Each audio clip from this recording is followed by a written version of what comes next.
好了，不，下回不啊，节目为哟，我和老虎亚为考试，你有好了，我和不落个路嘎拉为这个里里查个，哈两个哈有拉为哟，我来个路不落车为这个里查个，哈两个哈有拉有没？不落他的些个比大为可怜，我和不落把不落都有，考家个路不做把的爬，不做去改都有的，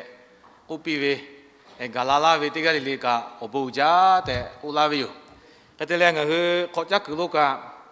ชอบมาโจวเลยนะมาสิวเลยบุยลูกข้าลายข้าปืนก็จุกลูกจ้าละก็เพี้ยแต่กูเลยตัวยอมละหมอว่าจุกก็ชอบมาโจวปีเลยนะมากูกันนั่นเลยใครจบปอก็มาโจวจุกก็มาโจวเขาคือใครเลยนะมาสิวแค่ยันยิงกันละเพื่อที่กันเลยถ้าอบอุ่นจะไปอยู่แต่กูละก็ไปอยู่ยันยิงเขาคือมามีคืออีกตัวครียอมูโลเวขอสุพอดาเวเลยอุชุสิมาสิ่งเวการนั่งรถติดเชื่อเวอตันติเลงคือเกลูลาเลบุคคลมาลาตูจบไปอยู่อันนี้คืออยู่สิแต่เมื่อดาวิติลาตูจบไปอยู่แต่ที่ก็เลยถ้าก็ศิลาไปอยู่ไหมและศิลาตัววิอันนั้นที่มาจะคิดจบไปอยู่ชอบเงี้ยเวที่เจ้าหน้าเจ้าอินละขัดเตียวจันเนาะฮะอ๋อชอบปอเตนารีชาวคนนั้นเตนารีวิโอยันช่างก็คือนาวกวางก็ชอบสักกูดาวรู้จบไปเลยอุลโดนน่าเอ็มวิเยกาบุลตุจวิวเลยโอกาสลาตุวิชอที่บอกชอจิจคอมมิตี้งั้นคือยามีอโมงั้นคือบักขลุเชวิยามีอโมคอมมิตี้ที่พาเลยงั้นคือสิลุเชวิสวิที่พาเลยที่ขลีกันงั้นคือไกเชวิ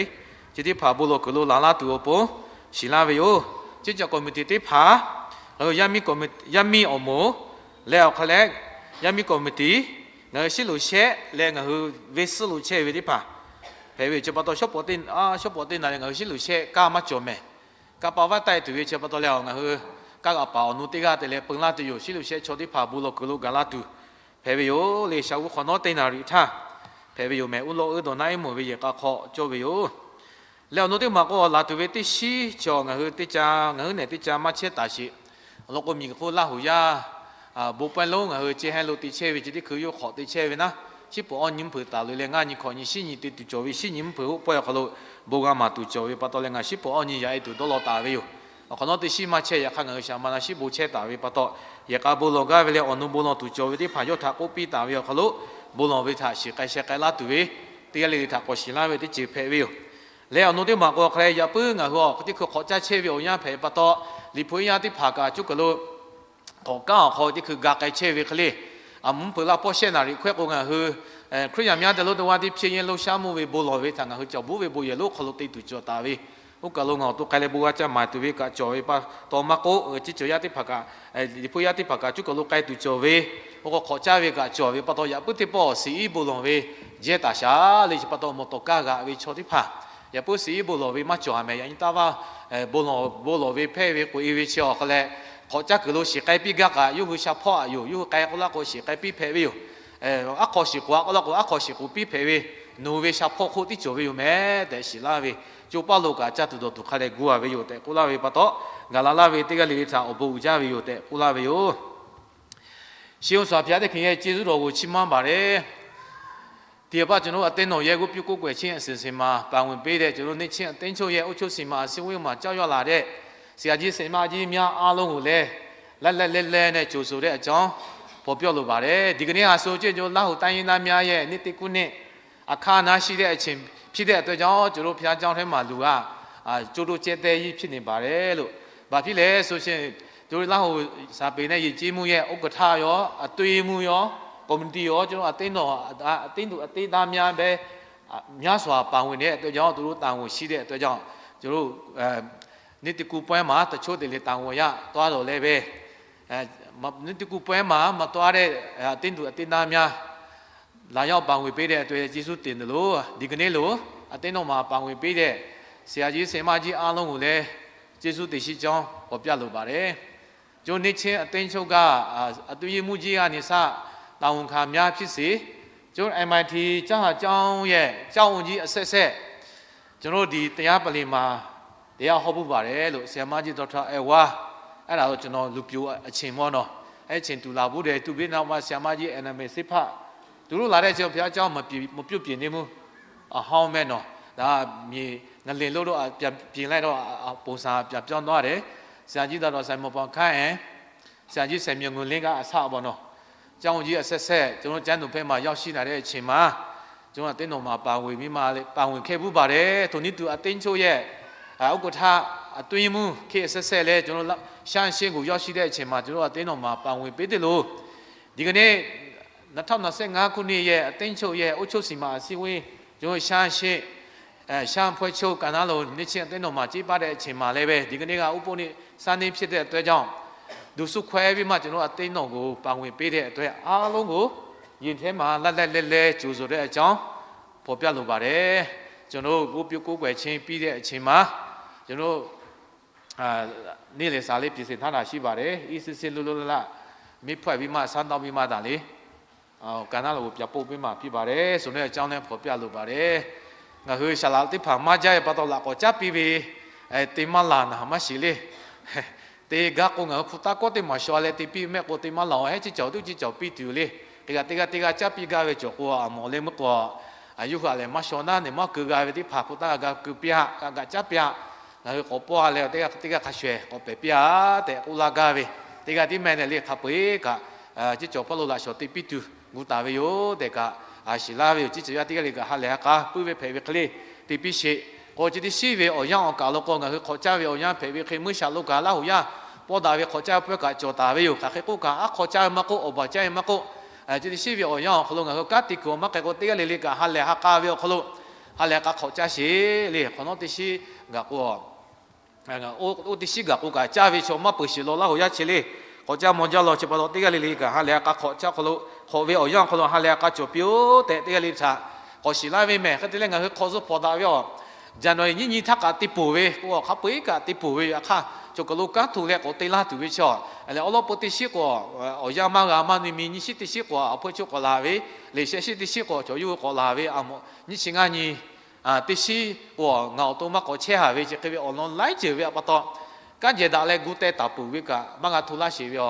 ติชิมาเฮียเล่งเฮ้ยนะครับเฟฟราปาอลปติชิทักว่าก้าวเราก็ทุดาวิอพลุงก้าวสุดที่ผ่าติเกก็ติไกตุจตาวิเชียวอติชิป่วยจ้าวิอย่างพลุเฟฟราอปติชิติไกตุโยแต่ที่จีว่าติกาลิเลท่าศิลาวิโยกูจะรู้นี่เช่นเต็งชงมาเนี่ยยาวศิลาเร่กูจะเรียนโลจิมียกูตัวเช่นไม่เสพโบเสียจีมาตันสิงกูพี่ขอบาร์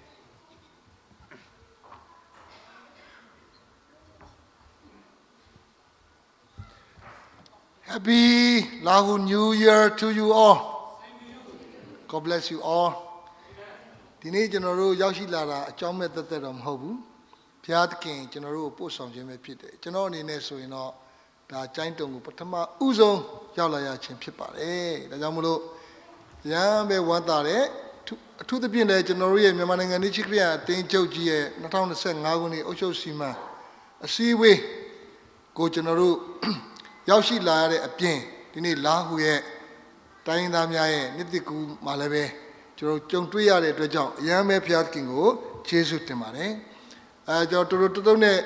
မိတ်ဆက်ပေးရမယ်ဆိုလို့ရှိရင်တော့ဒီနေ့ကျွန်တော်တို့ရောက်ရှိလာကြတဲ့ဆရာဆရာမများအားလုံးတဲ့ကျွန်တော်နည်းနည်းမိတ်ဆက်ချင်ပါတယ်ဒီမဲ့ဆရာမကြီးတော်မြတ်မြတ်သက်ဖြစ်ပါတယ်ကျွန်တော်တို့MICD ကျောင်းတော်ကြီးရဲ့ကျောင်းအုပ်ကြီးဖြစ်ပါတယ်လို့ဆရာမကြီးတော်မြတ်မြတ်သက်ဖြစ်ပါတယ်ဆရာမကြီးကျွန်တော်ဆရာမ Reverend တွေပါတော့ကြံခဲ့ရင် sorry နော်ဆရာဆရာမကြီး Reverend Dr. အေးနွယ်ဖြစ်ပါတယ်ကျွန်တော်တို့မြန်မာနိုင်ငံကြီးချစ်ခရစ်ယာန်အသင်းချုပ်ကြီးရဲ့ဒုဥက္ကဋ္ဌကြီးဖြစ်ပါတယ်ဒီနေ့နှုတ်ကပတ်တော်ကိုဝေမျှမဲ့ဆရာမကြီးလည်းဖြစ်ပါတယ်ဒါတော့တိတ်ကရဆရာမကြီးနော်ဖောဒါကျွန်တော်တို့ KBC ကရင်နေ့ရှိခရအဖွဲ့ချုပ်ရဲ့အကြံပေးပုဂ္ဂိုလ်ဆရာမကြီးတူလည်းဖြစ်ပါတယ်ဒါဆရာမနော်လာဖောဖြစ်ပါတယ်ကျွန်တော်မြန်မာနိုင်ငံနေ့ရှိခရအတင်းချုပ်ကြီးမှာအခု Justin University ကျွန်တော်ဖွင့်လှစ်နေပြီအဲ့ဒီမှာဆိုလို့ရှိရင်တောင်ရှိတဲ့အတွင်းမူကြီးဖြစ်ပါတယ်ဆရာမနော်လာဖောဖြစ်ပါတယ်နောက်တစ်ခုကတော့Dr. Joseph ဒါကကျွန်တော် MIT ကျောင်းတော်ကြီးက RE Professor ဖြစ်ပါတယ်RE Professor ဖြစ်တယ်နောက်တော့ဆရာကတော့ဆရာစောအဒီမူသူရဲ့အမျိုးသမီးကလည်းလာဟုပဲနော်ကျွန်တော်လာဟုဖြစ်ပါတယ်ဆရာကတော့မြန်မာနိုင်ငံနေ့ချစ်ခရစ်ယာန်အသင်းချုပ်စာပေနဲ့ပုံနှိပ်ထုတ်ဝေဌာနရဲ့ဒါရိုက်တာတာဝန်ခံတူဖြစ်ပါတယ်ဒီဘက်ကတော့ဆရာဂျိုးဆက်ရဲ့သားလေးဖြစ်ပါတယ်သူကဆရာဂျိုးဆက်ရဲ့သားလေးရောက်လာတဲ့ဖြစ်ပါတယ်โอเคကျွန်တော်ကတော့မြန်မာနိုင်ငံနေ့ချစ်ခရစ်ယာန်အသင်းချုပ်ကြီးရဲ့စာပေနဲ့ပုံနှိပ်ထုတ်ဝေဌာနရဲ့သဘာပတိဦးနာဆရာအဒီမူနဲ့အတူတွဲဖက်ပြီးတော့အမှုတော်ဆောင်ရဲ့ပါဝင်ပေးရတယ်လို့ပဲကျွန်တော်တို့နေ့ချစ်ခရစ်ယာန်တေးချုပ်ကြီးမှာလူမျိုးစုနဲ့ဒေသနာ18ဖွဲ့နဲ့အသင်းတော်2ပါးဖြစ်ပါတယ်เนาะဒါကျွန်တော်တို့နေ့ချင်းအသင်းသူတင်သားများနဲ့တည်ထားဖို့ဖြစ်ပါတယ်ကျွန်တော်မြန်မာနိုင်ငံလုံးမှာရှိတဲ့မြန်မာနိုင်ငံနေ့ချစ်ခရစ်ယာန်တေးချုပ်ကြီးမှာလူမျိုးစုနဲ့ဒေသနာ18ဖွဲ့နဲ့အသင်းတော်2ပါးရှိတဲ့အထက်မှာကျွန်တော်ကတော့ပိုးကင်အဖွဲ့ချုပ်ရဲ့ဥက္ကဋ္ဌတူအနေနဲ့လည်းလာရောက်တက်ရောက်တာဖြစ်ပါတယ်ဒါကြောင့်မလို့အားလုံးကိုတွေ့ဆုံရတာကိုရမ်းမဲ့ဝမ်းသာသလိုဘုရားသခင်ကိုလည်းအထူးပဲကျေးဇူးတင်ပါတယ်ဆိုတာကိုဖော်ပြချင်ပါတယ်ကျေးဇူးတင်ပါတယ်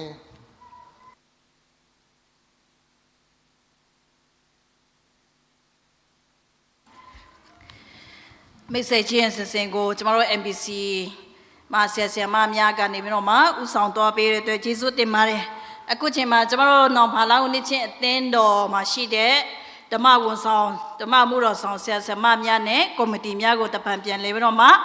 မိတ်ဆက်ပေးလို့ချင်းဖြစ်တယ်။ဘာဖြစ်လဲဆိုဆရာမကမီးတယ်။တင်းဦးဆရာကြီးနာမည်ဘယ်သူလဲတဲ့။တင်းဦးဆရာကြီးကဘယ်မှာနေလဲ။စသဖြင့်မေးတယ်နော်။ဒါကြောင့်မို့ရောက်ရှိလာတဲ့ဆရာဆရာမများကိုကျမတို့ရဲ့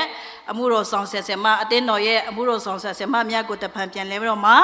မိတ်ဆက်ချင်းပေါ်ပြလိုပါတယ်လို့ရှိဦးဆိုကျမတို့အသင်းတော်ရဲ့ တေအိုဆရာကြီးကတော့တိတ်ခါတော်ရဆရာကြီးဖိလိမွန်ဖန်းပဲဖြစ်ပါတယ်လို့ကဲโอเคဒုတိယတစ်ယောက်ကတော့ကျမကတော့လက်ထောက်တင်းအိုဆရာဆမနာရှိဘိုလို့ခေါ်ပါတယ်လို့ကဲအမျိုးသမီးတောင်ခါနေနဲ့ဆမဒေါ်နိုရာဖန်းဆမကတော့ဆရာကြီးရဲ့ကတော်ပဲဖြစ်ပါတယ်လို့ဆမဒေါ်နိုရာဖန်းဖြစ်ပါတယ်ယူပါစတာအနေနဲ့တော့ဆမအီဇရာဖြစ်ပါတယ်လို့ကျွန်တော်တို့စောစောတော့ဘုရားကျောင်းရှေ့မှာမိတ်ဆက်ပေးတဲ့ဆမခင်ထွေးရတော့ဓမ္မပညာကဏ္ဍမှာသူကအခုအမှုတော်ဆောင်နေပါတယ်လို့ကျွန်တော်တို့ဒီနေ့ရောက်ရှိလာတဲ့ကော်မတီဝင်လူကြီးများကျေးဇူးပြုရမိလို့ရှိတဲ့နေရာမှာမှတ်တရပေးကြည့်ပါလို့ကျွန်တော်တို့ကော်မတီဝင်လူကြီးများရောက်ရှိလာခဲ့လို့ရှင်ကော်မတီဟောနာတိပါတိပွေသူမပြလေးရှုကရှိကလောဒါတော့ဒီနေ့လက်ရှိဒီမှာရှိနေတဲ့ကော်မတီဝင်လူကြီးများဖြစ်ပါတယ်လို့တချို့ကြတော့ကျွန်တော်တို့နှစ်တိကူလုပ်တဲ့နေရာမှာရောက်နေတဲ့အတွက်ကြောင့်ဖြစ်ပါတယ်လို့ဒါကြောင့်မို့ဒီနေ့ရောက်ရှိလာတဲ့ဆက်ဆံမများနဲ့တို့ကမေးဆက်ပေးလို့ချင်းဖြစ်တဲ့သူတစ်ပြေဒီနေ့ MBC ကိုစားပြုရောက်ရှိလာတဲ့ဓမ္မမှုတော်ဆောင်ဆက်မကြီးများနဲ့ယုံကြည်သူကျွန်တော်တို့ပြန်လည်ဘုရားရှင်ရှေ့တော်မှာအစဉ်ယူပြီးတော့မှကိုယ်ွယ်ချင်းကိုကျွန်တော်တို့အစပြုဖို့ရန်ဖြစ်ပါတယ်လို့ဆရာမကြီးကိုတစ်ချက်လောက်မိတ်ဆက်ပေးချင်တာကျွန်တော်နောင်ဖာလာဟိုနေချင်းအသင်းတော်ကကျန်တော်မြို့ပေါ်မှာရှိတဲ့ဟိုး missionary ခေတ်ကလေးကဒီဆောင်ရတဲ့အသင်းတော်တစ်ပါးဖြစ်ပါတယ်ကျွန်တော်မှာရွာ14ရွာလောက်ရှိတယ်ရက်ကွက်နဲ့ပြောရမယ်ရက်ကွက်5ခုနဲ့အုပ်စုကျင်းရွာအုပ်စု5ခုမှာ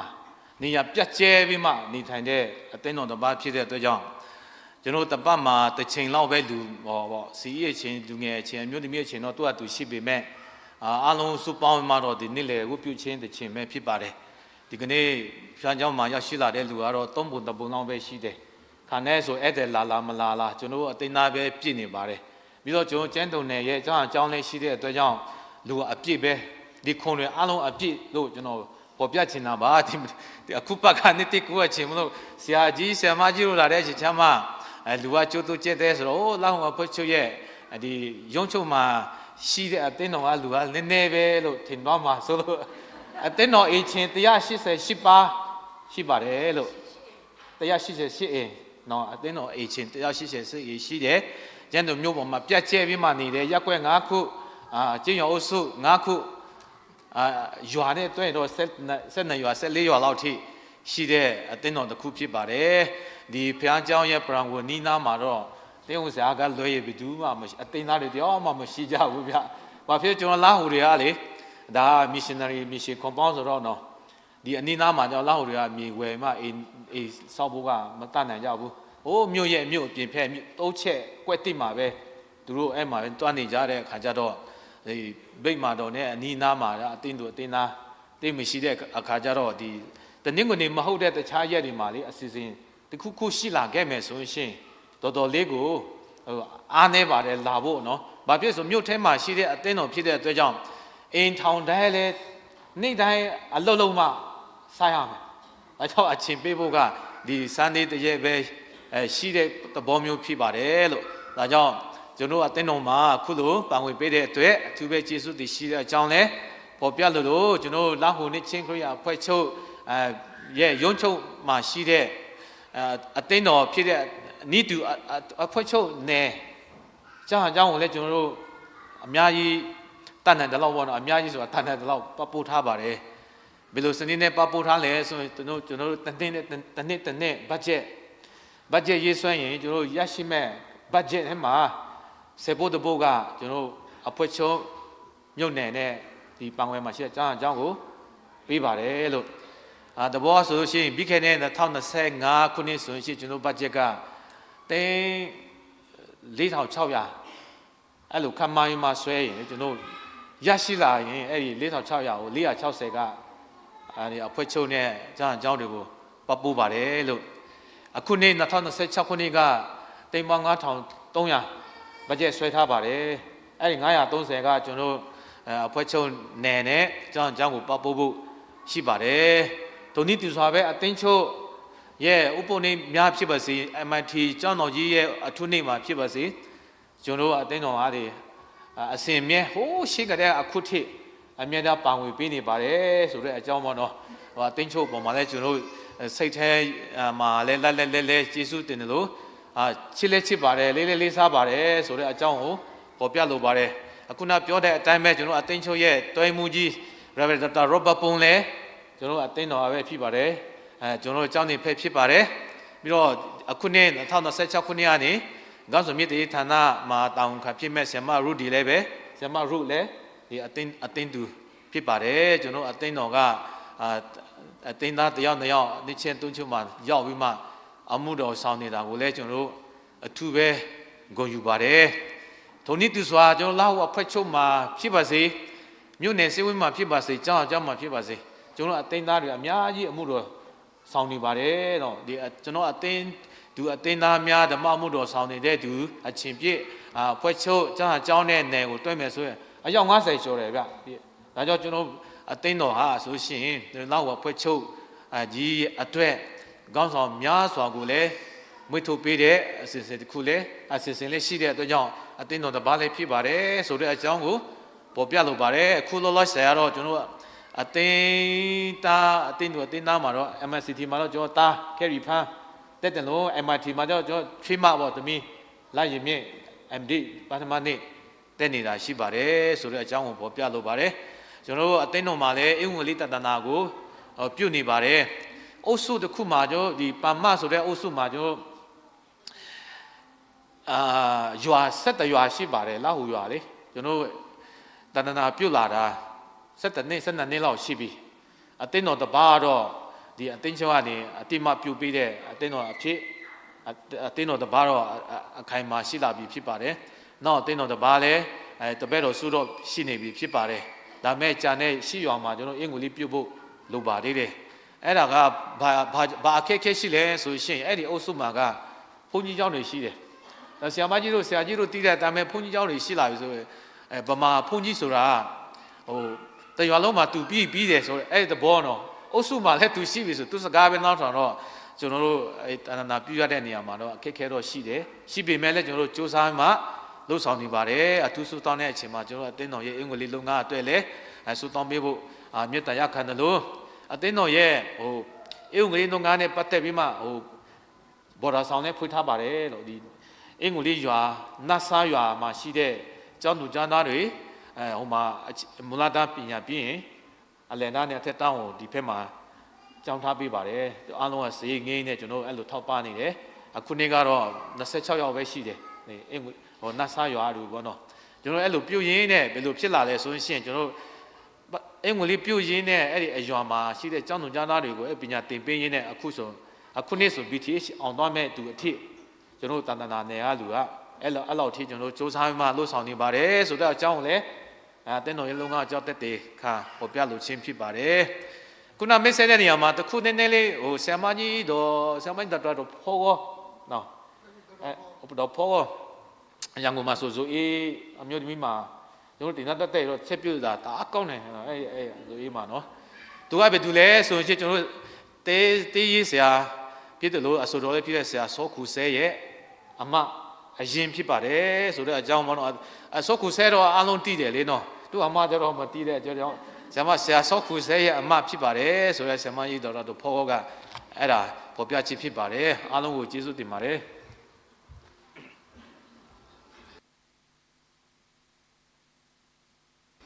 ကျွန်တော်တို့အသင်းတော်နေဆက်ဆိုင်တော်ကြီးညာဆရာများနေအတူကျွန်တော်တို့မိတ်ဆက်ချင်းအစဉ်ကိုပြီးတဲ့နောက်မှာချိန်ကြောက်ရောက်ပြီးဖြစ်တဲ့အတွက်ကြောင့်မို့ကိုကိုွယ်ချင်းကိုအစပြုမှာဖြစ်ပါတယ်အခုချိန်မှာကျွန်တော်တို့ပရိသတ်များလုံးမတည့်ရပြီးတော့မှကျွန်တော်တို့အဖေဝရစခန်းကြီးလေခန်းငယ်73မှာကျမ်းချက်ကိုဖတ်ပြီးတော့မှ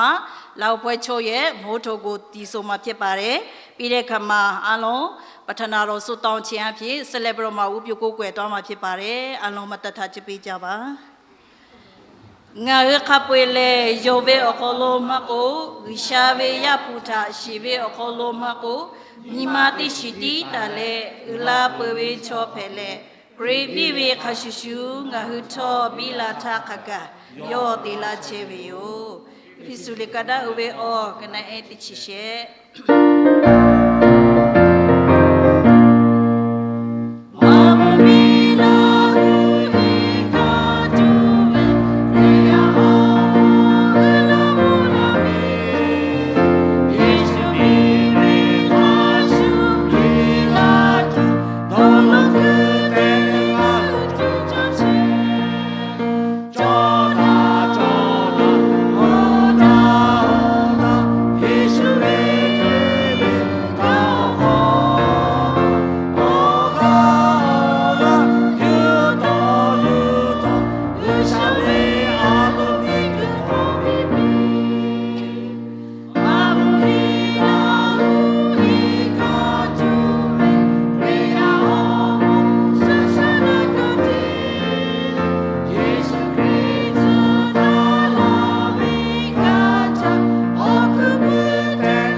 切为我表包，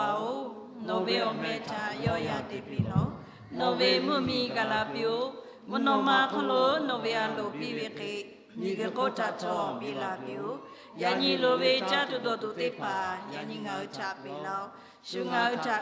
拉为为把茶，熬白卡不为卡西修，熬为把茶做白卡老，为把为为卡斯熬茶打开比，呀卡还为卡路。古老，阿拉哥们米干巴呢，我们要不卡不会，就带带那边哟，阿门。那说过呀，偏是来不罗马店那面嘛，我弄起嘛嘛去巴嘞。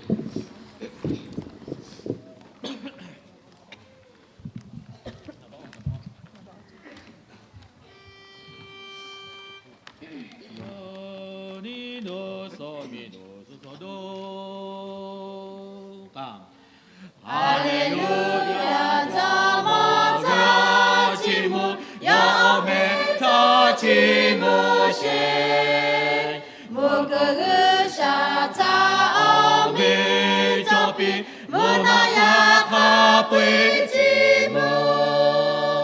木那马路就为我你来，爸爸木个是会走，怎么个？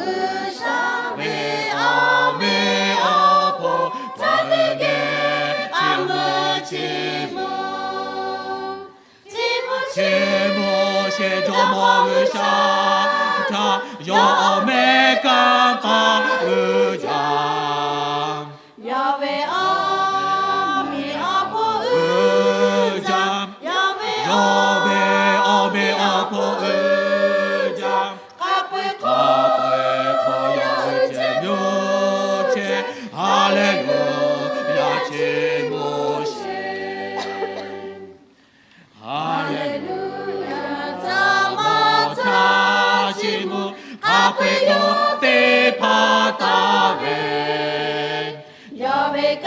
巴尔加维巴多，奥这卡贝卓拉维，每个口卓维奥这卡贝拉兹勒奥哈卓维，莫那马口卓维奥这卡贝有给。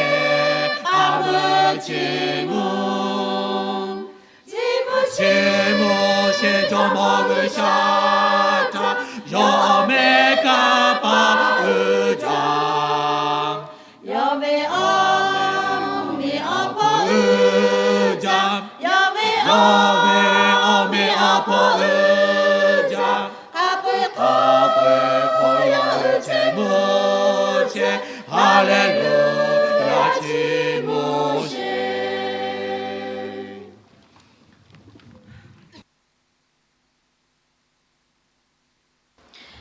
ဆက်လက်ပြီးတော့မှကျွန်တော်တို့အတုံးပြန်ဖတ်ကြားပြီးတော့မှခွန်အားယူဖို့ရအတွက်ဆရာမဣဇာရမှနေပြီးတော့ဥဆောင်သွားပေးသွားမှာဖြစ်ပါတယ်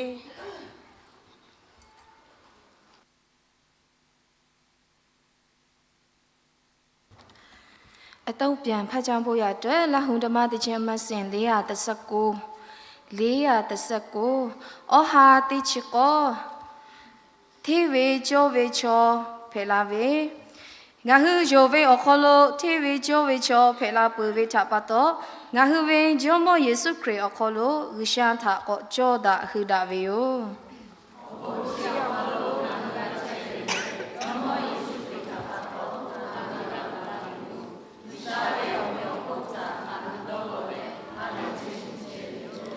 ချီခိုကဒူဝေခဝေထငါဟူကခဝေတရားဟာလေချီမချေဝေယောအလောကိုဒူဝေခဝေထပတ်တော့ငါဟူယုံခပုနာဝေယော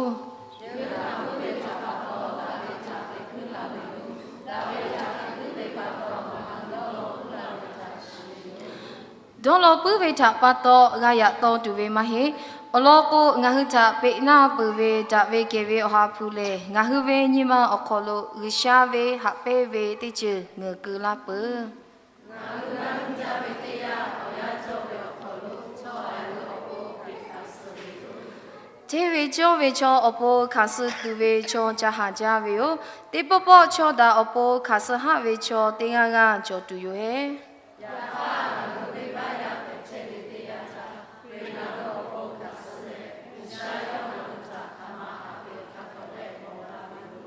Great way also ta pato chibu nga hu te ve cho phe la bu khetine yo ta pato gisha ni ma zu ve ta chia ke le le nga hu ga pong tu yo hu jo su krita pato gisha ta ha le chim che ve yo ta pato nga hu gisha ta ko jo da hu da nga bu ro ma li kana ve nga kana e te ti le ko kana e te chi te phe ve yo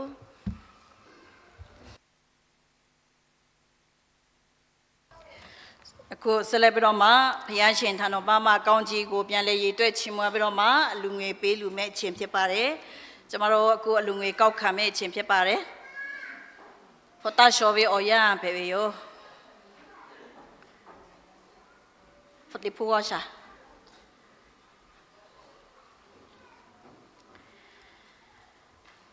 Gisha ngata galawe pato yoge oboga vetipa yota tangkeng tajo veke yowe kan opo nga kota pitu jadi ke pota shokai tu yo lungi kau kame cema amyo demi apema kote api pia singgo nongo cema ma pi pare pide noma lungi sekka cenggo semai no powa ma sekka pebo yang tu pi pare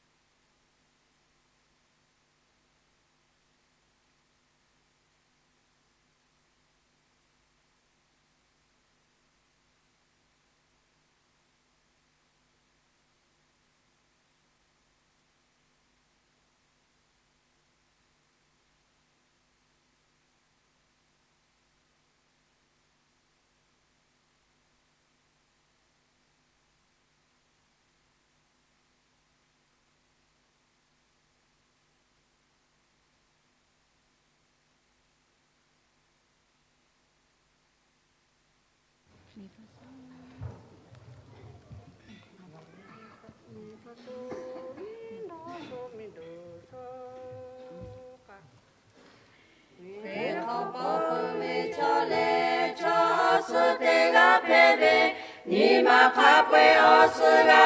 kopayo no cho osutega pe kwita kadega yuve wele ni bote poga poyo kuyoko cheve ko yole cho osutega pe yo ma opi batale que kopola bove ni ma oto chosu peyo no te tuti chete ya que koyele mucheo mi gu bebe no vecha malako no pita shipate ya no tashu tashi pio no chekulo guba pio Kuioko cheve ko yole cho osutega peyo Nima opi batale keko pola pave Nima oto chosu peyo Bouje kuleve cho hami cho lapato Ale boko shikota kamushe Noruku shiku oko kino tata yupato Bol hallelujah kamushe Kuioko cheve ko yole cho osutega peyo Nima opi batale kweko pola bove Nima oto chosu peyo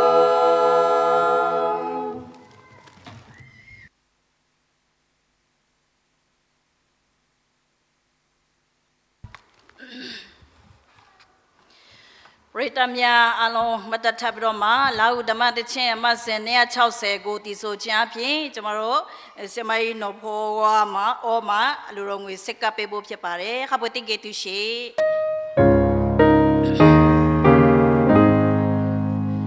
ငါတာတူနေပါလောချူလောဝေ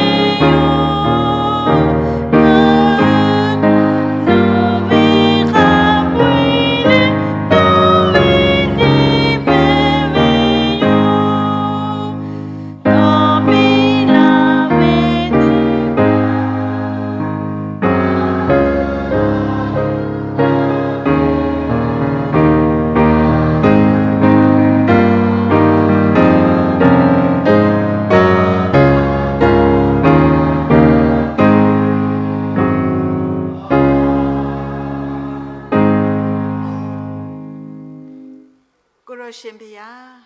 အမတန်မှပဲကျေးဇူးတော်နဲ့ပြေဝ၍မင်္ဂလာရှိတဲ့လာဟုနှစ်သိကူးနဲ့အတူဗိမာန်တော်ထဲမှာလာရောက်ပြီးတော့မှမိမိရဲ့အချိန်နာရီနဲ့အတူမိမိတို့ခံစားရရှိတဲ့ကျေးဇူးတော်များကိုပြန်လဲပြီးတော့မှစက္ကန့်အနန္တနဲ့သာသမီတယောက်စီရဲ့အသက်တာအတွက်ကိုရော့ကိုကျေးဇူးတင်တယ်ဆက်လက်ပြီးတော့မှပေးလူတဲ့အလူငွေများကိုလည်းကိုရော့ဖျားကောင်းချီးပေးတော်မူပါကိုရော့ရှင်ဖျားရဲ့နိုင်ငံတော်အတွက်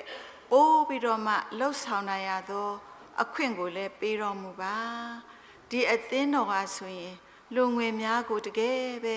စနစ်တကျနဲ့ခွဲခန့်လျက်လိုအပ်တဲ့နေရာများကိုဝေမျှသုံးဆွဲတဲ့အသင်းတော်ဖြစ်သည့်အားလို့စွာကိုရရှင်ဘုရားဆက်လက်၍သူတို့ပိုင်ဆိုင်တဲ့ဗန္ဒာငွေများပေးလူတဲ့အလူငွေများအားလုံးကိုလည်းသူတို့ပို့ပြီးတော့မှဆက်လက်ပြီးတော့မှကိုရောရဲ့သာသနာလုပ်ငန်းအသီးသီးမှာပို့၍လှုပ်ဆောင်နိုင်ရသောအခွင့်ကိုပေးတော်မူပါပေးလူတဲ့ကိုရရှင်ရဲ့သာသမီရောက်စီတိုင်းကိုလည်းကိုရောဖျားထံမှလာတဲ့ကောင်းကြီးမင်္ဂလာများကိုရရှိခံစားခြင်းအပြင်အသက်တာမှာငွေကြေးနဲ့အတူမိမိတို့ရဲ့အသက်တာအချိန်နာရီကာလများကိုပို့ပြီးတော့မှဆက်ကပ်နိုင်တဲ့သာသမီအယောင်စီတိုင်းဖြစ်စေဖို့သူတို့ရဲ့လုပ်ငန်းကိုင်ငန်းမှာလည်းကိုရောဖျားကိုဥထိတ်ထားခြင်းအပြင်ကိုရောဖျားရဲ့ကောင်းကြီးမင်္ဂလာနဲ့ထိုက်ထိုက်တန်တန်ရရှိတဲ့သာသမီအယောင်စီတိုင်းဖြစ်ဖို့ကိုလည်းမဆကောင်းချီးပေးတော်မူပါလာရောက်ပြီးတော့မှချိန်နာရီကိုဆက်ကပ်အနန္တတဲ့သာသမီတောင်စီတို့နဲ့အတူပေးလူကြတဲ့အလူငွေများကိုကိုရောရဲ့အလိုတော်အတိုင်းအသုံးပြုပါမည်အကြောင်းယေရှုတော်အပေါင်းကိုချီးမွမ်းလျက်အလူငွေများကိုပြန်လည်၍ဆက်ကပ်အနန္တပါသည်ဖဖျားအာမင်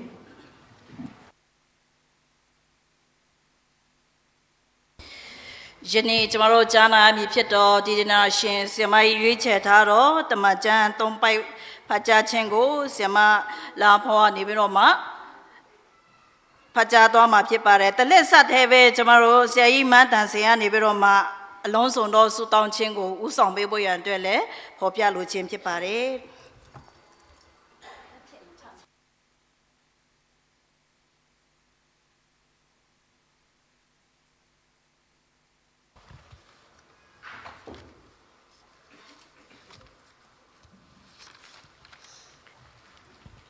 ကျမတို့ကိုနှုတ်ကပတ်တော်ဝင်ညမဲ့ဒေသနာရှင်ဆ iam မကြီးရွေးချယ်ထားတဲ့နှုတ်ကပတ်တော်များအပြင်ခွန်အားယူကြပါစို့ကောလောသဲဩဝါဒစာအခန်းကြီး1အခန်းငယ်29မှ28ကောလောသဲဩဝါဒစာအခန်းကြီး1အခန်းငယ်29မှ28တပါးအမျိုးသားတို့တွင်ဤနဲ့နဲသောအရာနှင့်ဆိုင်သောမဟာစည်းစိမ်ကအဘယ်မျှလောက်ကြီးသည်ကိုတန့်ရှင်းသူတို့သည်သိစေခြင်းကဖျားသခင်အလိုရှိတော်မူ၏ထိုစည်းစိမ်ကဘုံအတရေကိုမျှော်လင့်ခြင်းအကြောင်းဒီဟုသောတင်တို့အထဲ၌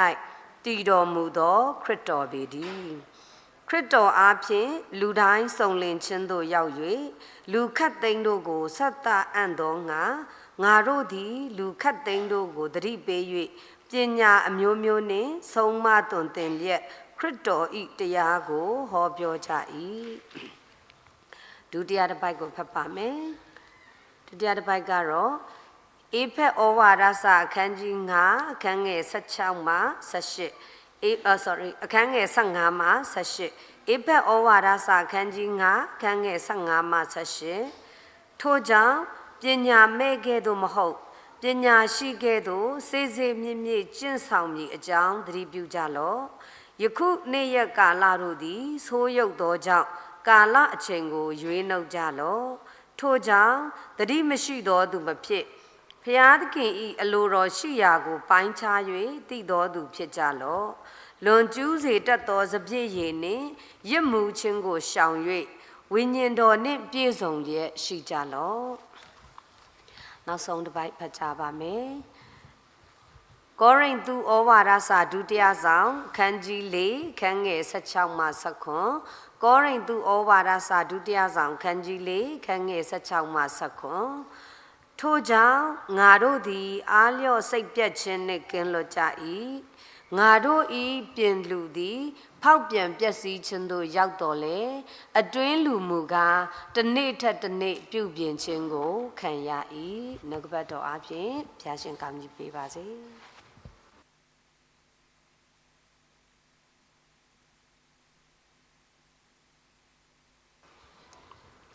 စက္ကဆုတောင်းကြပါစို့တန်ရှင်မြတ်များဆုံလင်းတော်မူ၍လူသားအလုံးကိုတစ်ဖက်သက်သောမေတ္တာနဲ့ချစ်တော်မူသောဖျားသခင်ကိုရဲ့ကျေးဇူးတော်များကြောင့်တာမီးတို့ဤအချိန်နာဤတိုင်အောင်အသက်ရှင်ခွင့်ရရှိခြင်းပဲဖြစ်ပါတယ်ဒီနေ့ကျွန်တော်တို့ရဲ့ဉာဏ်ပညာခွန်အားစွမ်းတတ်သည့်ကောင်းမှုကုသိုလ်တွေနဲ့ကျွန်တော်တို့ရဲ့အသက်တာကိုတထောင်ခန့်မြပြီးမရှိနိုင်ကြောင်းကိုကိုရဲ့နှုတ်ကပတမတရားကဖော်ပြထားသည့်အတိုင်းဒီနေ့ကျွန်တော်တို့အသက်ရှင်နေရတဲ့အချိန်ဒီဘုရားသခင်အကြောင်းမဲ့တက်တက်ကျွန်တော်တို့ဤလောကကြီးထဲမှာအသက်ရှင်ခွင့်ပေးနေခြင်းမဟုတ်ဘူးဆိုတာကိုနားလည်လက်ဒီနေ့လောကမှာအသက်ရှင်နေတော့မှဘုရားသခင်ရဲ့အလိုတော်နဲ့ညီအသက်ရှင်လျှောက်လန်းနိုင်တဲ့သားသမီးကျွန်မအယောက်စီတိုင်းဖြစ်စေတော်မူပါဒီနေ့ဒီလည်းပဲရှင်ပြထမြောက်တော်မူရာဥပတော်နေမြဖြစ်သည့်အားလျော်စွာဘုရားရှင်ကိုချစ်တော်သားသမီးကျွန်မအယောက်စီတိုင်းဗိမာန်တော်သို့အတူတူကရောက်ရှိလက်ဝိပုကိုယ်ဝဲချင်းနဲ့နှုတ်ကပတမတရားကိုခံယူတိဆောက်ခြင်းအမှုရာကိုတာမီပြုရသောကြောင့်လဲကျေးဇူးတော်ကိုချီးမွမ်းပါတယ်ဒီနေ့ဟာလာဟုတိုင်းသားလူမျိုးများရဲ့နှစ်သက်ကူပွဲတော်ဖြစ်သည့်အားလျော်စွာနှစ်သက်ကူမှာလည်းပဲပါဝင်ဆင်နွှဲနေရတဲ့ရောက်ရှိနေကြတဲ့သားသမီးများနဲ့လည်းအတူရှိတော်မူပါအစီအစဉ်အားလုံးဖျားရှင်ဘုန်းတော်ထင်ရှားစေတော်မူပါဒီနေ့ဤနေရာသို့ရောက်လာကြသောသားသမီးကျွန်မအယောက်စီတိုင်းတို့ဒီလည်းပဲဒီနေ့ကိုရရှင်ပြရဲ့နှုတ်ကပတမတရားကဖော်ပြထားသည့်အတိုင်းထာဝရဘုရားသည်နာဝိညာဉ်ဖြစ်တော်မူ၏ထာဝရဘုရားကိုဟုတ်ပြုကိုးကွယ်သောသူတို့သည်နာဝိညာဉ်နှင့်၎င်းသစ္စာနှင့်၎င်းဟုတ်ပြုကိုးကွယ်ရမည်ဟူ၍ဖော်ပြတကယ်သို့ယနေ့ကျွန်မအယောက်ရှိတဲ့ဤနေရာသို့တိုးဝင်ချင်းကရောက်ရှိလာရသောအခါမှာကျွန်တော်ရဲ့နှလုံးသားများကိုပြင်ဆင်တဲ့ကိုရောရဲ့ဝိညာဉ်တော်ကိုအုပ်စိုးစေပြီးကြားနာမယ်နှုတ်ကပတမတရားတစ်ခုစီတို့ကိုမှတ်မိမှတ်သားနိုင်သောဉာဏ်ပညာခွန်အားကိုလည်းကိုရှင်ဘုရားပေးသနာတော်မူပါယနေ့ကျွန်တော်တို့ကိုနှုတ်ကပတ်တော်များအားဖြင့်ဝေမျှမဲ့ရှာမကြီးရဲ့နှုတ်ရှာပါစနဲ့တကွယနေ့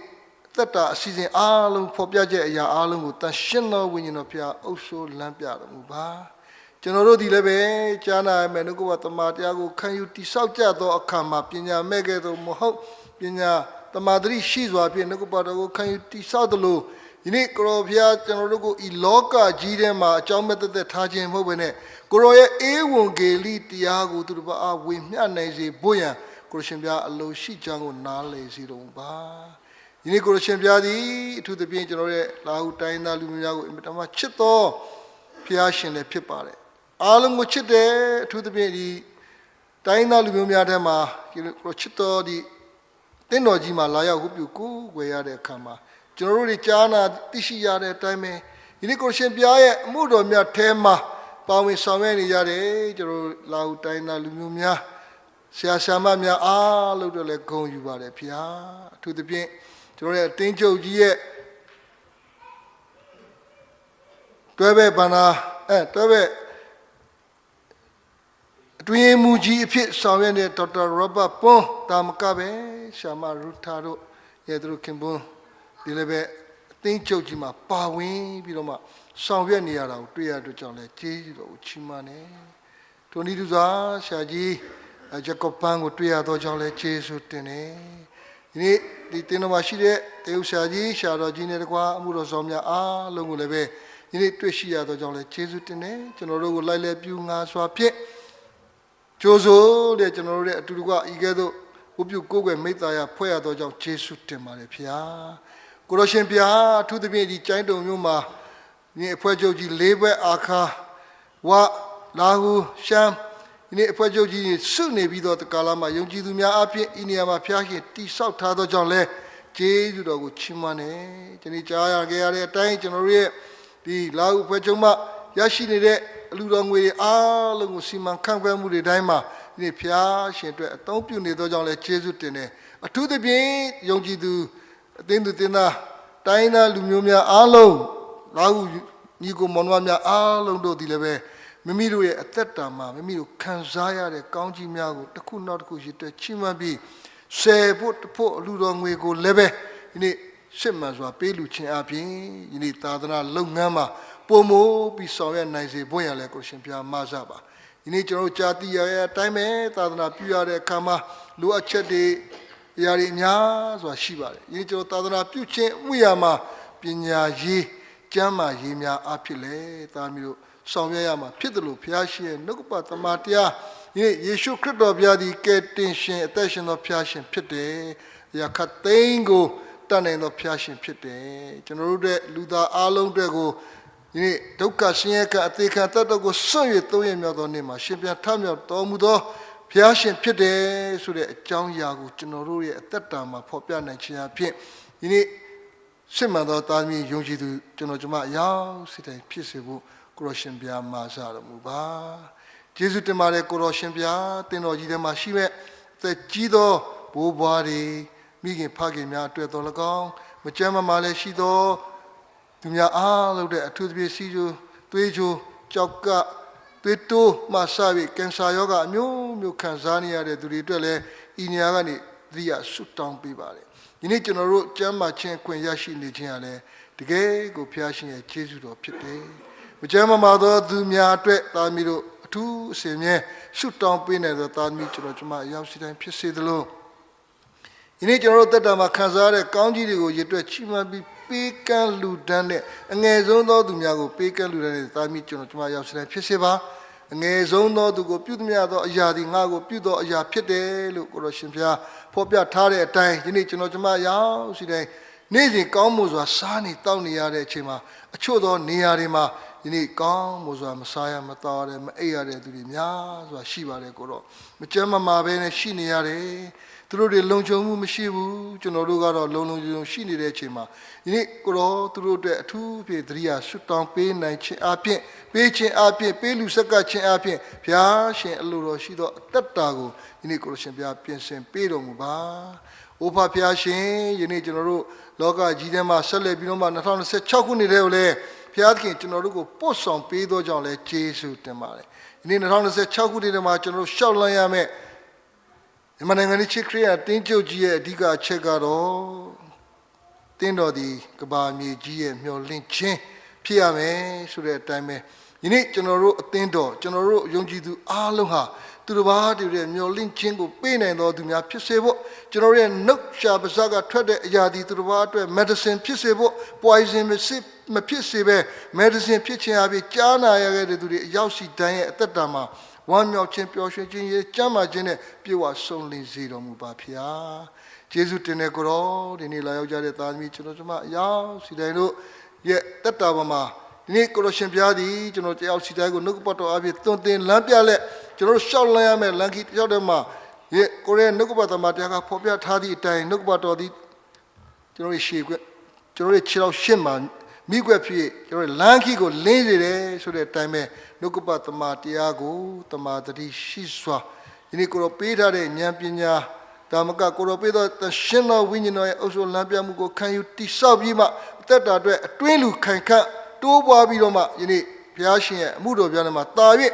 စက္ကနိုင်ကြတဲ့အသက်ရှင်နိုင်ကြတဲ့သားသမီးကျွန်တော်အရောက်စီတိုင်းဖြစ်စေသလိုဒီနေ့အထူးပြေလာဟုဖွဲ့ချုံမှာရှိတဲ့အ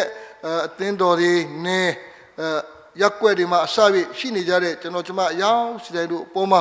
လူတို့ကျဆွေးမင်းတော့ကောင်းကြီးမင်္ဂလာဖျားဖျားကိုကိုရှင်ပြတွန်းလောက်မဆာချပေးတနာတော်မူပါမည်ကြောင့်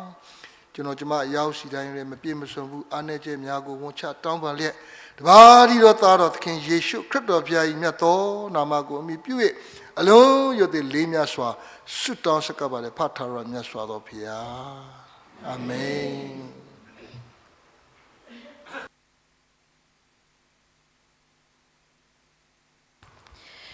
ကျမတို့ဒီဒနာမခံယူမီရောက်ရှိလာသောပရိသတ်များအားလုံးမတ်တထပြီးတော့မှဂုဏ်တော်ကျွေးမှာဖြစ်ပါတယ်။လာဟုဓမ္မတခြင်းအမတ်စဉ်221ဖြစ်ပါတယ်။လာဟုဓမ္မတခြင်းအမတ်စဉ်221လာဟုကမလီနဘာညီဟန်ချီတေငါတော်လောကအပိုက်လေးပိုက်ရှိပါတယ်။ကျမတို့အတူတကွမတ်တရပြီးတော့မှဘုရားရှင်ကိုယ်တော်ကိုချီးမွမ်းမှာဖြစ်ပါတယ်။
စပြီးတော့မှဘုရားရှင်ရဲ့နှုတ်ကပတ်တော်ကိုခံယူမဲ့အချိန်ဖြစ်ပါတယ်နှုတ်ကပတ်တော်တိုက်ကျွေးမဲ့ဆရာမကြီးကတော့တိခတ်တော်ရ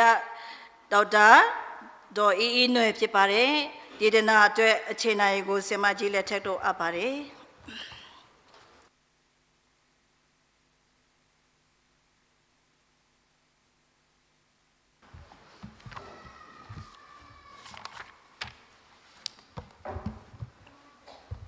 အားလုံးပဲ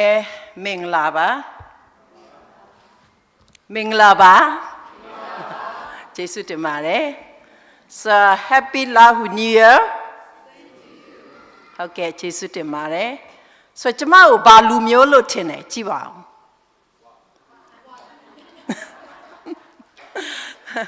ဟုတ်ပါတယ်ကျမကဝလူမျိုးဖြစ်ပါတယ်ဆိုတော့ကျမကဝလူမျိုးဖြစ်တော့ဒီဖျားเจ้าနဲ့ကျမနဲ့တိတ်မစိမ်းအမြဲတမ်းဝအဖွဲ့ချုပ်ကိုလာတဲ့အခါမှာဒီဖျားเจ้าကိုအမြဲတမ်းလှမ်းကြည့်တယ်ပေါ့နော်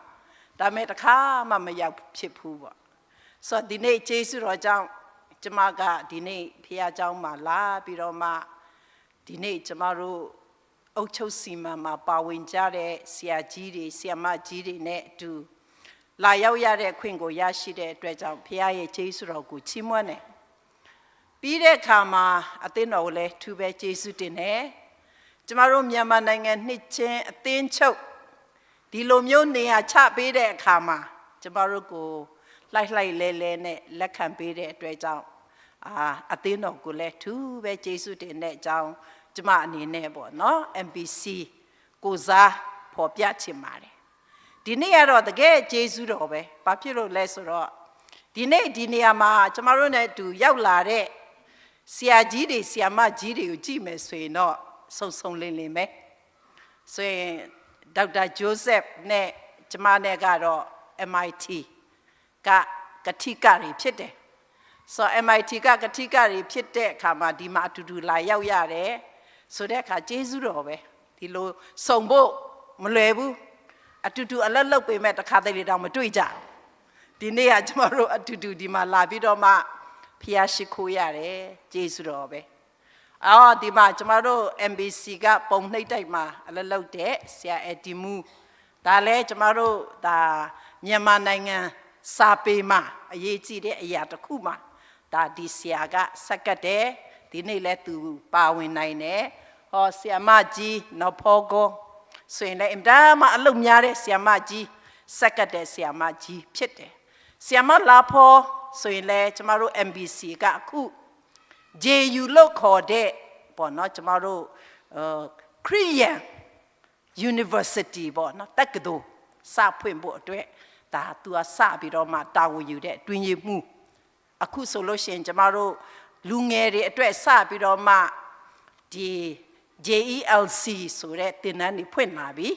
ဆိုတော့ဒါပေါ့နော်တကယ်လို့ကိုသားသမီးတွေတက်စေချင်ဒီဆီယာမနဲ့ဆက်သွယ်ရမယ်ဒါ MBC ကဆီယာမလာဖို့နော်မဆီယာမကြီးဒါ MICT ကျောင်းအုပ်နော်ကျမတို့ဟိုမှာအတူတူတဝင်းနဲ့နေတယ်မတွေ့ကြအောင်ဆိုတော့ပြောတယ်ဆီယာမတို့ငါတို့မတွေ့တာကြာပြီနော်ကျမတို့အခုတော့ကျေးဇူးတော်ကြောင့်အတူတူဒီမှာလာဆုံရတယ်ဖခင်ရဲ့ကျေးဇူးတော်ကိုချီးမွမ်းတယ်ဆိုတော့ဆရာကတော့ခုနပြောတယ်ဟာအသင်းတော်မှာလူသိမ့်မရှိဘူးသုံးပုံတစ်ပုံဆိုတော့ကျမတို့ကြည့်လိုက်အတွက်ကျမတို့အတွက်ကတော်တော်များနေပြီဘာဖြစ်လို့လဲဆိုတော့ကျမတို့ရန်ကုန်အသင်းတော်တို့တခြားအသင်းတော်တွေကြည့်တဲ့အခါမှာတော်တော်လေးလူတွေရှားကုန်ပြီဒီနေ့အသင်းတော်ကဒီအသင်းတော်ကအပြည့်ဒါသုံးပုံတစ်ပုံပဲရှိတော့တော်တော်လေးအားရအင်မတန်မှအားရဆရာကောင်းတဲ့အသင်းတော်မှာကျမတို့ရောက်ရှိရတဲ့အတွက်ကြောင့်လည်းဖခင်ရဲ့ကျေးဇူးတော်ကိုချီးမွမ်းတယ်ပေါ့နော်ဆိုတော့ဒီနေ့ကျမအနေနဲ့ဒါနှုတ်ကပတ်တော်အားဖြင့်ဝေမျှဖို့အတွက်ရွေးချယ်ထားတဲ့ခေါင်းစဉ်ကတော့ဒီနေ့ MIT ရဲ့ MIT တော့မှားသွားပြီ MBC ရဲ့တခါလေ MIT ဖြစ်လိုက် MBC ဖြစ်လိုက်နဲ့ဆိုတော့ MBC ရဲ့သင်ဖြစ်တဲ့အသင်းတော်ဒီကဘာကြီးရဲ့မျော်လင့်ခြင်းဆိုတဲ့ခေါင်းစဉ်ဖြစ်တယ်ပေါ့နော်ဆိုတော့ဒီနေ့ဒီခေါင်းစဉ်နဲ့ပတ်သက်ပြီးတော့မှကျမတို့ဘာကိုခွန်အားယူကြမလဲနံပါတ်1တစ်ချက်ကျမအနေနဲ့ရွေးချယ်ထားတဲ့အရာကဘာလဲဆိုလို့ရှိရင်ဖျားပေးတံပိုးနဲ့ပြည့်ဝတဲ့အသင်းတော်နော်ဒီနေ့အသင်းတော်ကကဘာကြီးရဲ့မျော်လင့်ခြင်းလို့ပြောတော့အသင်းတော်ဘယ်လောက်အရေးကြီးတယ်လဲဆိုတာပြောတာဒီနေ့ကျမတို့အသင်းတော်ကတန်မာမဟုတ်ဘူးနော်ကျမတို့အရေးကြီးတဲ့သူတွေဖြစ်တယ်ကဘာကြီးရဲ့မျော်လင့်ခြင်းဒါကြောင့်ဒီနေ့အသင်းတော်ထဲမှာပါတဲ့ကျမတို့အားလုံးကဘာကြီးရဲ့မျော်လင့်ခြင်းအင်မတန်မှအရေးကြီးတဲ့ပုဂ္ဂိုလ်တွေဖြစ်တယ်အင်မတန်မှအရေးကြီးတဲ့သူတွေဖြစ်တယ်ဒါကြောင့်ဒီနေ့အဲ့လောက်ထိကြီးတဲ့တာဝန်ကြီးတွေနဲ့ဒီနေ့ခရိယန်တွေကအသက်ရှင်တာဒီနေ့အသင်းတော်တွေကအသက်ရှင်တာဒါကြောင့်ကျမတို့ကကဘာကြီးအတွက်မျှော်လင့်ခြင်းဖြစ်အောင်ဘယ်လိုလုပ်ကြမလဲအဲ့တော့ကျမကနံပါတ်1တစ်ချက်ကဖျားပေးတံပိုးနဲ့ပြေဝတဲ့အသင်းတော်ဒီနေ့ဖျားကကဘာကြီးကိုဖန်ဆင်းတဲ့အခါမှာအင်မတန်မှကောင်းမြတ်တဲ့တံပိုးကိုပေးထားတာဖန်ဆင်းခြင်းကိုကြည့်လိုက်မပန်းနေဝဲကြည့်လိုက်ဖျားပေးတဲ့တံပိုးတွေအများကြီးရှိတယ်ကျမတို့လူကိုဖန်ဆင်းတဲ့အခါမှာလည်းအင်မတန်မှကောင်းတဲ့တံပိုးအမျိုးသမီးတံပိုးအမျိုးသားတံပိုး လူတန်ဖို့ဖယားကကျမတို့ကိုပေးထားတယ်ဆိုတာကိုတွေ့ရတယ်အဲ့ဒီလိုနဲ့ကျမတို့လောကထဲမှာအင်မတန်မှကောင်းတဲ့တန်ဖိုးနဲ့အသက်ရှင်ဖို့ဖယားကဖန်ဆင်းတယ်ဒါပေမဲ့ဒီနေ့ကြည့်လိုက်တဲ့အခါမှာဖယားပေးတန်ဖိုးတွေကပျောက်နိုင်ငံရဲ့ချမ်းမှာအကြောင်းအရာတစ်ခုဖတ်ရတယ်အဲ့ဒါကဘာလဲဆိုရင်ချင်းအချင်းချင်းတတ်တယ်နိုင်ငံခြားမှာအလွတ်လုပ်ရင်းနဲ့ချင်းတယောက်ကအခက်ခဲဖြစ်တယ်လုပ်ငန်းရှင်ဖြစ်တဲ့ချင်းကသူ့တနာတဲ့အတွက်ကြောင့်အလုပ်ပေးတယ်ဒါပေမဲ့အလုပ်ပေးပြီးတဲ့အခါမှာအဲ့ဒီတယောက်ကသူ့ကိုအလုပ်ပေးတဲ့အလုပ်ရှင်ကိုပြန်တတ်ချင်းအချင်းချင်းကပြန်တတ်တယ်အံ့ဩစရာကောင်းတယ်နော်ပြီးတဲ့အခါမှာဓမ္မဆရာတယောက်အကြောင်းကျမတို့ Facebook မှာတော်လေးနာမည်ကြီးသွားတယ်အမျိုးသမီးကိုသူ့ရဲ့အမျိုးသမီးကိုအိမ်တွင်းအကြမ်းဖက်တာဓမ္မဆရာနော်အိမ်တွင်းအကြမ်းဖက်တာဘလောက်ထိတောင်ဆိုးသွားလဲဆိုရင်အမျိုးသမီးရဲ့ကိုယ်ဝန်ထဲမှာရှိတဲ့ကလေးပါတည်သွားတယ်နောက်ဆုံးအဲ့ဒီအမျိုးသမီးမခံနိုင်လို့သူကဖွင့်ပြတာအိမ်တွင်းအကြမ်းဖက်တာအမျိုးသမီးကိုနှိပ်စက်တာအမျိုးသမီးကိုအနိုင်ကျင့်တာဒီနေ့ကျမတို့ဓာရီကြုံတွေ့ရကြောက်စရာနောက်ကျမတို့ဝကလေးတယောက်ဟိုပန်ဘက်ကစေးကြောင်ပြီးတော့မှသူ့အမေကိုအမေမှမသိဘဲနဲ့အပိုင်းပိုင်းခုတ်ပြီးတတ်တာအဲ့ဒီကလေးကိုကျမတို့ပြန်ပြီးတော့မှရဲကဖမ်းတဲ့အခါမှာမေးလိုက်တော့မင်းဘာလို့ဒါလုပ်ရတယ်လဲလို့မေးတော့သူ့မျက်စိထဲမှာအမေလို့မမြင်ဘူးဘာပဲမြင်လဲဆိုရင်နွားတကောင်အိမ်ထဲဝင်တယ်လို့ပဲမြင်တယ်ဆိုတော့ဒီနေ့ကျမတို့ကဘာကြီးပေါ်မှာဖျားပေးတဲ့တန်ဖိုးကဘာဖြစ်သွားလဲပျောက်ပြီးတော့မှကြောက်စရာကောင်းတဲ့အရာတွေကိုအမျိုးမျိုးရင်ဆိုင်ရတယ်ဒါကြောင့်မလို့ဒီနေ့ကျမတို့အတွက်ဘာလို့အပ်တယ်အသင်းတော်ကဖျားပေးတဲ့တန်ဖိုးပြန်ဖော်ထုတ်ဖို့လိုလာပြီဖျားပေးတဲ့တန်ဖိုးနဲ့အသက်ရှင်ဖို့အတွက်လိုအပ်တယ်ဒါကြောင့်မလို့ကျမတို့တမန်ကျမ်းစာကိုဖတ်တဲ့အခါမှာကဘာဦးကျမ်းခန်းကြီးနဲ့အငယ်15မှာဘလို့ဖော်ပြလဲဆိုရင်ဖျားကအေဒီဥယျင်ကိုပြုစုဖို့အတွက်လူကိုအဲ့နေရာမှာချထားတယ်ဒါကြောင့်ဒီနေ့လူတွေရဲ့တာဝန်ကဘာလဲပြုစုခြင်းအခုပြုစုခြင်းမဟုတ်ဘဲနဲ့ဘာဖြစ်ကုန်ပြီလဲဖျက်ဆီးခြင်းကြောက်စရာကောင်းတယ်ဒါကြောင့်မလို့ဒီနေ့အဲ့ဒီလိုဖြစ်နေတဲ့ကဘာကြီးထဲမှာအသင်းတော်ရဲ့ကဏ္ဍအရေးကြီးလာပြီကျမတို့ရဲ့အသင်းတော်ထဲမှာပဲတကယ်ကြောက်စရာကောင်းတဲ့အရာတွေအများကြီးကြုံရနေပြီအဲ့တော့ကျမတို့ကပြင်ဆင်ဖို့လိုတယ်ဖျားပေးတဲ့တန်ဖိုးကိုပြန်ဖော်ထုတ်ဖို့အတွက်ဒီနေ့ကျမတို့အသင်းတော်တွေမှာတာဝန်ရှိလာတယ်ဒီနေ့ကောလောသဲကိုဖတ်ကြည့်တဲ့အခါမှာအဲ့ဒါတွေ့ရတယ်ရှင်ပေါလုကကောလောသဲအသင်းတော်ကိုသူစာရေးတဲ့အခါမှာကောလောသဲအသင်းတော်မှာရှိတဲ့လူက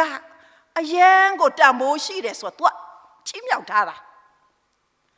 ဆိုကောလောသဲအသင်းတော်ကို तू ကပြန်ပြီးတော့မှဖော်ပြတဲ့အခါမှာနော်ကောလောသဲအသင်းတော်ကဘယ်လိုလူလဲ तू ပြန်ပြီးတော့မှဖော်ပြတဲ့အခါမှာကောလောသဲအသင်းတော်ကတဲ့ဖယားရဲ့တန်ရှင်းတဲ့သူတဲ့နော်ဖယားရဲ့တန်ရှင်းတဲ့သူဒါကြောင့်အဲ့ဒီအသင်းတော်ချီးမြှောက်တယ်အဲ့ဒီရှင်ပေါလုကဒီကောလောသဲကိုရေးတာတောင်မှ तू ဘယ်မှာရှိလဲဆိုရင်ယောမထောင်ထဲမှာရှိနေတာနော်ယောမထောင်ထဲမှာရှိတဲ့အချိန်မှာဒီအသင်းတော်ကို तू စာရေးတာကောလောသဲအသင်းတော်ကဖယားရဲ့တန်ရှင်းတဲ့သူဖြစ်တယ်နောက်ဒုတိယတစ်ချက် ကောလောသဲအသင်းတော်မှာရှိတဲ့လူတွေကိုကြည့်တဲ့အခါမှာတဲ့အင်မတန်မှသစ္စာရှိတဲ့လူဖြစ်တယ်နော်သစ္စာရှိသောအသင်းသူအသင်းသားတွေဖြစ်တယ် faithful ဆိုတာကိုဖော်ပြတယ်နောက်တစ်ခုပြန်ပြီးတော့မှဖော်ပြတာကိုကျမတို့ကြည့်တဲ့အခါမှာကောလောသဲမှာရှိနေတဲ့သူတွေကချစ်ချင်းမေတ္တာနဲ့ပြည့်ဝတဲ့သူတွေဖြစ်တယ်လူတွေကိုချစ်တတ်တယ်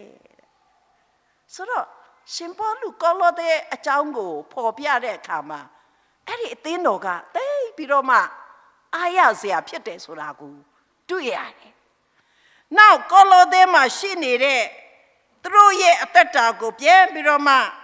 ကြည့်တဲ့အခါမှာအဲ့ဒီချစ်ချင်းမေတ္တာတော်မှရိုးရိုးချစ်ချင်းမေတ္တာမဟုတ်ဘဲနဲ့ဘယ်လိုချစ်ချင်းမေတ္တာမျိုးလဲဆိုလို့ရှိရင်ဝိညာဉ်ပဂတိမေတ္တာတဲ့ကောလောသဲခန်းကြီး1အငယ်8မှာဝိညာဉ်ပဂတိမေတ္တာဆိုတော့တာမန်မေတ္တာမဟုတ်ဘူးနော်ဘယ်ကလာတဲ့မေတ္တာလဲဝိညာဉ်အသက်တာကနေရတဲ့မေတ္တာဒါကြောင့်ဝိညာဉ်အသက်တာကနေရှိတဲ့မေတ္တာဆိုတော့ဒီကောလောသဲမှာရှိတဲ့အသင်းတော်ရဲ့တန်ဖိုးကတော်တော်လေးကိုအင်မတန်မှချစ်စရာကောင်းနေဆိုတဲ့အရာဒါကြောင့်မလို့ဒီနေ့ဒါကိုကြည့်တဲ့အခါမှာကောလောသဲအသင်းတော်ကဖျားပေးတန်ဖိုးရှိတဲ့အသင်းတော်ဖြစ်တယ်ဒါကြောင့်ရှင်ပေါလုကသူတို့ကိုစာရေးတဲ့အခါမှာသူဖော်ပြတဲ့အရာကောလောသဲခန်းကြီး1ခုနတော့အငယ်29 28မှာဘာဖြစ်လို့ကောလောသဲအသင်းတော်ကအဲ့ဒီလိုမျိုးနော်တန်ရှင်းတဲ့သူသစ္စာရှိတဲ့လူချစ်ချင်းမေတ္တာနဲ့ပြည့်တဲ့လူဖြစ်ရတယ်လေဘာကြောင့်လဲလို့ပြောတဲ့အခါမှာသူတို့အထဲမှာခရစ်တော်ရှိတယ်တဲ့သူတို့အထဲမှာခရစ်တော်ရှိတယ်ဒါကြောင့်မလို့အဲ့ဒီသူတို့အထဲမှာရှိနေတဲ့ခရစ်တော်ကကောလောသဲအသင်းတော်မှာရှိတဲ့လူတွေကိုဘာဖြစ်စေလဲစုံလင်ခြင်းကိုဖြစ်စေတယ်ဒါကြောင့်မလို့ဒီနေ့အသင်းတော်ကောလောသဲအသင်းတော်ရှင်ပေါလုကချီးမြှောက်ပြီးတော့မှဖော်ပြတာကိုကြည့်တဲ့အခါမှာဖျားပေးတန်ဖိုးနဲ့ပြေဝတဲ့အသင်းတော်ဖြစ်တယ်ဒီနေ့ကျမတို့လောကထဲမှာအသက်ရှင်တဲ့အခါမှာအင်မတန်မှပျက်စီးခြင်းအမျိုးမျိုးနဲ့ပြည့်နေတဲ့ကျမတို့ရဲ့ကဘာကြီးထဲမှာဖျားပေးတဲ့တန်ဖိုးကျမတို့အသင်းတော်တွေပြန်ပြီးတော့မှမြင့်တင်ဖို့လိုတယ်ဆိုတဲ့တစ်ချက်ဒုတိယတစ်ချက်ကဘာလဲဆိုလို့ရှင်ဒီနေ့ကဘာကြီးအတွက်မျော်လင့်ခြင်းကိုပေးနိုင်တဲ့အသင်းတော်ဖြစ်ဖို့အတွက်ကျမတို့ဘာလုပ်ရမလဲဘာလိုအပ်တယ်လဲဆိုတာကိုကြည့်တဲ့အခါမှာနှုတ်ကပတ်သမာတရား၌တည်တဲ့အသင်းတော်ဖြစ်ဖို့လိုပါတယ်နှုတ်ကပတ်တော်သမာတရား၌တည်တဲ့အသင်းတော်ဖြစ်တယ်ဆိုတော့ပြီးခဲ့တဲ့ကျမတို့ MIT Sunday ပေါ့နော်ကျမကမင်္ဂလာတော်မှာရှိတဲ့ချင်းအသင်းတော်မှာလေသွားအစီအစဉ်သွားယူတော့အမျိုးသမီးတစ်ယောက်ကလေကျမ်းစာရွတ်တာလေဘယ်ကျမ်းစာရွတ်တယ်လဲဆိုလို့ရှိရင်စာလံ139စာလံ139ကိုကျမတို့ကြည့်တဲ့အခါမှာကျမ်းစာထဲမှာအပိုက်ပေါ့နော်ထဲမှာအင်မတန်မှရှည်တဲ့ကျမ်းပိုက်ဘယ်လောက်ရှိလဲ168ပိုက်196ပိုက်ရှိတယ်အဲ့ဒီအမျိုးသမီးကလေထိုင်ရွတ်တာ45မိနစ်လောက်ကြာတယ်တလုံးကမမေ့ဘူးကျမလေသူ့ကိုကြည့်ပြီးတော့မှတော့မှလေစိတ်ထဲမှာဟာငါအုံနောက်ကမကောင်းလိုက်တာ तू အုံနောက်ကောင်းလိုက်တာကျမတို့အုံနောက်ကလေဘယ်လောက်တောင်မကောင်းလဲခဏတော့ဆီယမအေးစာရတော့မှသူ့နာမည်ပြန်မေးရတယ်တကယ်တော့တပည့်ပဲစတင်ခဲ့တဲ့သူဟဲ့ဆီယမနာမည်ပါလေဆိုတော့ဒီနေ့ဒီအမျိုးသမီးကလေအဲ့ဒီ139ခုမြောက်သောစာလံကိုအစကနေအဆုံး ရွတ်တာသူကနှုတ်ကပတ်တော်ကိုအင်မတန်မှဟိုခုံမင်တဲ့အမျိုးသမီးဖြစ်တယ်နှုတ်ကပတ်တော်ရွတ်ရတာကိုအင်မတန်မှနှစ်သက်တဲ့အမျိုးသမီးဖြစ်တယ်ဆိုတာကိုတွေ့ရတယ်ဒီနေ့ကျမတို့လောကထဲမှာအသက်ရှင်တဲ့အခါမှာခုနကကြောက်စရာကောင်းတဲ့အရာတွေကျမတို့ဘာဖြစ်လို့တွေ့ကြုံရတယ်လဲဆိုတဲ့အရာကိုကျမတို့တမန်ကျမ်းစာကိုပြန်ပြီးတော့မှကြည့်တဲ့အခါမှာဘာကြောင့်လဲဒီနေ့ကဘာကြီးပေါ်မှာအာဓမဆိုတဲ့အရာဖုံးလွှမ်းတဲ့အတွက်ကြောင့်ဒါကြောင့်ဓမ္မနဲ့အာဓမရှင်လိုက်တော့ဘယ်ဟာပုံများသွားလဲအာဓမဓမ္မကဘာဖြစ်လာလဲနဲလာတယ်ဒါကြောင့်မလို့အဲ့ဒီနဲဓမ္မကနဲတဲ့အတွက်ကြောင့်ဒီနေ့ကျမတို့ဘာတွေပဲတွေ့ရတာများလဲအာဓမတွေဒါကြောင့်ဒီနေ့ကျမတို့ကဒီအာဓမတွေကြားထဲမှာဒီနေ့အသင်းတော်ကဓမ္မကိုတိုးပွားအောင်လုပ်ရမယ်လို့ဖြစ်တယ်ဆိုတာကိုတွေ့ရတယ်ကျမတို့ရှင်ယောဟန်ခန်းကြီး19အငယ်19ကနေ19ကိုကျမတို့ကြည့်တဲ့အခါမှာသခင်ခရစ်တော်ရဲ့ဆုတောင်းချက်ကိုကျမတို့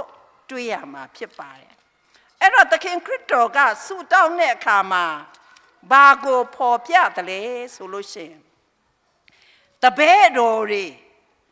ပျက်စီးခြင်းမရောက်ဘဲနဲ့သူတို့ရဲ့အသက်တာတန့်ရှင်းဖို့အတွက်ဘာလိုအပ်တယ်လဲကျမတို့ရှင်ယောဟန်အခန်းကြီး15အလယ်လောက်ကနေ19အငယ်15အလယ်လောက်ကနေကျမစဖတ်ပါမယ်မကောင်းသောအမှုအရာနှင့်ကင်းလွတ်စေခြင်းကဆောင်မတော်မူမီအကြောင်းသာတောင်းပါတယ်မကောင်းသောအမှုအရာနဲ့ကင်းလွတ်ဖို့အတွက်တောင်းနေခရစ်တော်ကိုယ်တိုင်ဆုတောင်းတာကျမတို့တွေကိုမကောင်းတဲ့အမှုအရာနဲ့ကင်းလွတ်ဖို့အတွက်ဆုတောင်းနေပြီးတဲ့အခါမှာအခန်းငယ်19မှာဘာပြောလဲဆိုရင်ကိုရောဤတမန်တရားအားဖြင့်သူတို့ကိုတန်ရှင်းစေတော်မူပါကိုရောဤနှုတ်ကပတ်တော်သည်တမန်တရားဖြစ်ပါတယ်ဒီနေ့ကျမတို့ရဲ့အသက်တာကိုပြောင်းလဲစေတဲ့အရာကျမတို့ရဲ့အသက်တာကိုတန်ရှင်းစေတဲ့အရာကဘာလဲနှုတ်ကပတ်တော်ဖြစ်တယ်ဆိုတဲ့အရာကိုခရစ်တော်ကဖော်ပြတယ်ဒီနေ့ကဘာကြီးကိုပြန်ပြီးတော့မှဒီနှုတ်ကပတ်တော်နဲ့ပြန်ပြီးတော့မှတန်ရှင်းဖို့အတွက်ပြုပြင်ဖို့အတွက်ဒီနေ့လိုအပ်တယ်ဒါကြောင့်ခရစ်တော်ကနှုတ်ကပတ်တော်သည်ကျမတို့ကိုအသက်ရှင်စေတယ်နှုတ်ကပတ်တော်သည်ကျမတို့ကိုတန်ရှင်းစေတယ်ဆိုတဲ့အရာကိုဖော်ပြတယ်ဆိုတာကိုတွေ့ရတယ်139ခုမြောက်သောစာလံကိုကျမတို့ကြည့်တဲ့အခါမှာခုနကပေါ့နော်ဘာအကြောင်းကိုပြောတယ်လဲဆိုတာနှုတ်ကပတ်တော်အကြောင်းကိုပြောတယ်အဲ့ဒီနှုတ်ကပတ်တော်အကြောင်းကိုပြောတဲ့အခါမှာစီလိုက်တော့ဟာနှုတ်ကပတ်တော်ဆိုဘလောက်ကောင်းတယ်လဲခါတဲ့ရေးထားတာနံပါတ်1ဆိုဘာတွေ့ရလဲဆိုနှုတ်ကပတ်တော်အတိုင်းအသက်ရှင်နေနော်နှုတ်ကပတ်တော်အတိုင်းအသက်ရှင်ခြင်း139:25ပြီးတဲ့အခါမှာနှုတ်ကပတ်တော်သည်တည်ကြည်တယ်ဒီနေ့ကျမတို့နှုတ်ကပတ်တော်တဲ့အသက်ရှင်တဲ့လူရဲ့အသက်တာကတည်ကြည်တယ်တဲ့နောက်နံပါတ်3ကနှုတ်ကပတ်တော်သည်စိတ်သက်သာရာရခြင်းတဲ့နော်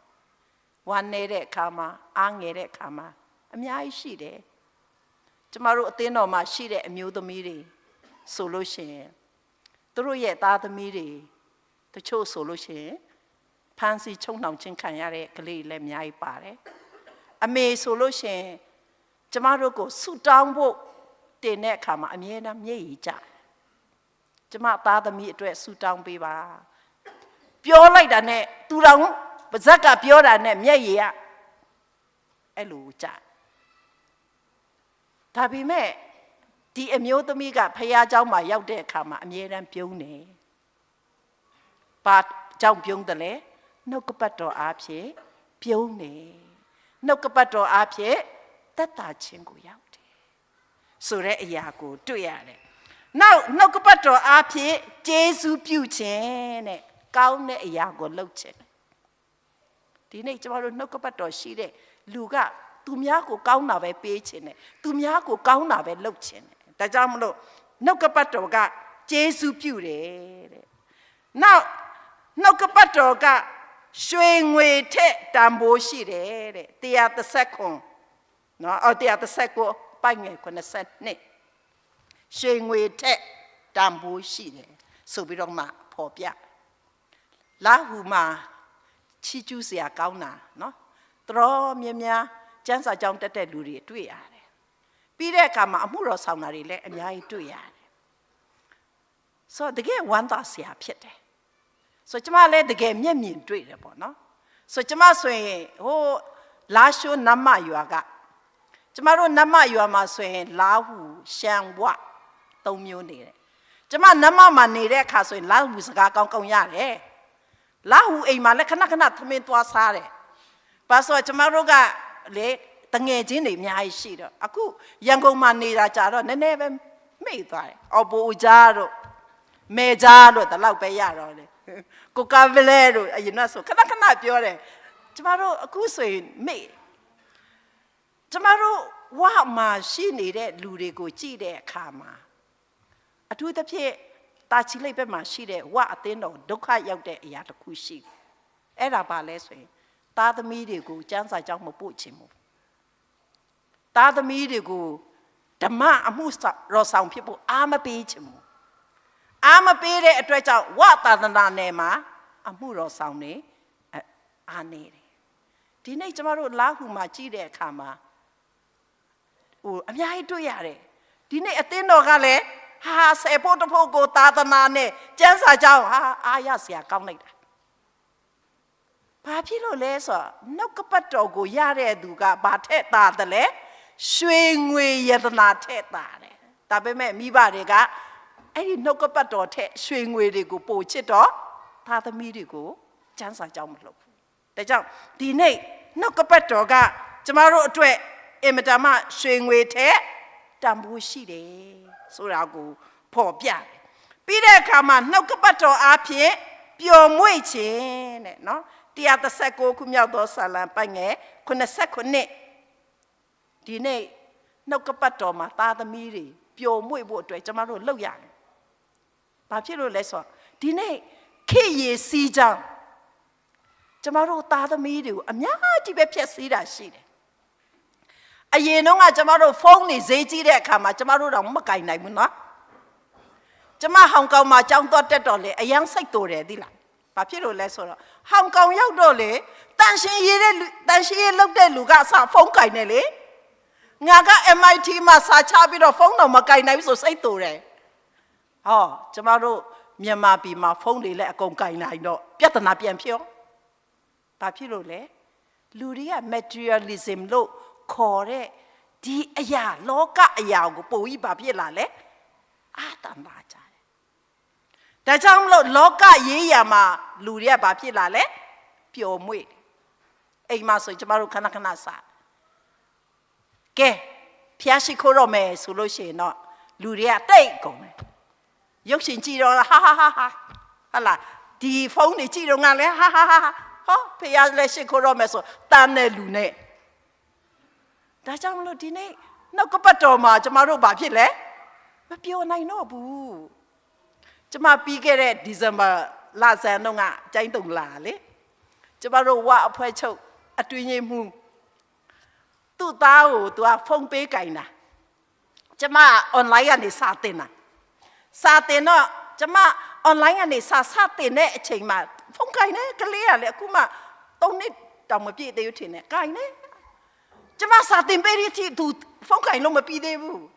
အဲ့နဲ့ကျမသူ့အဖေပြောဆရာကလေးအဲ့လောက်ဒီဖုန်းမပေးကင်နဲ့ကလေးရဲ့အာယုံကြောမကောင်းဘူးအဲ့နဲ့သူကတောင်းတာလေသူ့အဖေကဖုန်းတောင်းတာနဲ့ကလေးကဘာလုပ်တယ်မှတ်လဲအဲ့ဒီတေးသေးကလေးကသူ့ဖေကိုထားထိုးတယ်ဟာကျမတော်တရားကြသွားလေဒီအရာကကလေးတွေကိုဘလောက်ထိတောင်မှစိတ်ပိုင်းဆိုင်ရာအာယုံပိုင်းဆိုင်ရာဖြည့်ဆည်းတယ်လေဆိုတာဒါကြောင့်မလို့ဒီနေ့နှုတ်ကပတ်တော်၌သားသမီးတွေကိုပျော်မွေ့အောင် ဒီနေ့ကျမတို့ကသင်ပေးဖို့လိုပြီဆိုတဲ့အရာဒါကြောင့်နှုတ်ကပတ်တော်ကပျော်မွေ့ခြင်းကိုပေးတယ်ဆိုတဲ့အရာဒီနေ့139ဘောနော်ဒီအခန်းငယ်89နောက်ခုနှစ်ချက်တစ်ချက်ကပါလဲနှုတ်ကပတ်တော်က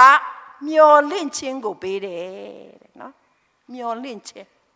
ဒီနေ့လောကထဲမှာကျမတို့အသက်ရှင်တဲ့အခါမှာမျော်လင့်ခြင်းမဲ့နေတဲ့သူတွေနှုတ်ကပတ်တော်ပြန်ဖတ်လိုက်တဲ့အခါမှာမျော်လင့်ခြင်းတွေကပြန်ပြီးတော့မှပြည့်စုံတယ်နောက်တစ်ချက်ရှစ်ချက်တစ်ချက်ကနှုတ်ကပတ်တော်ကကောင်းကင်ဘုံ၌တည်တယ်ဖခင်ရဲ့နှုတ်ကပတ်တော်ဆိုတာအထက်ကလာတဲ့အရာဖြစ်တယ်တန်ရှင်းတဲ့အရာဖြစ်တယ်ဒါကြောင့်အဲ့ဒီအထက်ကလာတဲ့အရာကိုကျမတို့ကနှစ်သက်ဖို့လိုတယ်ဆိုတဲ့အရာနောက်နံပါတ်30ကိုကြည့်တဲ့အခါမှာနှုတ်ကပတ်တော်ကဉာဏ်တိုးပွားတယ်နော်ဉာဏ်တိုးပွားတယ်ဒီနေ့ကျမတို့ရဲ့အသက်တာကိုကြည့်တဲ့အခါမှာနှုတ်ကပတ်တော်အဖြစ်ကျမတို့ဘယ်လိုအသက်ရှင်ရမလဲဘာလုပ်ရမလဲဆိုတာကိုကျမတို့သိတယ်အခုဒီနေ့လောကမှာလူတွေအသက်ရှင်တဲ့အခါမှာကောင်းတာကိုလှုပ်တာမသိတော့ဘူးအိမ်မှာကျမတူမလေးတယောက်ကသူ့ရဲ့သားလေးနဲ့စကားပြောတာသူ့သားလေးကဖုန်းကင်တယ်သူ့အမေကမီးပူကြောင်ကနေသူ့သားကိုဗာပြောလဲဆိုဟဲ့မုံရေချိုးခဏလေးရောက်တာဟဲ့မုံရေချိုးတော့ကျမကွန်ပျူတာရိုက်နေခဏလေးဟဲ့မုံရေချိုးတော့ဟာနားထောင်ရင်းနဲ့သူ့သားကိုရေချိုးခိုင်းတာ12ခါလောက်ရှိသွားတယ်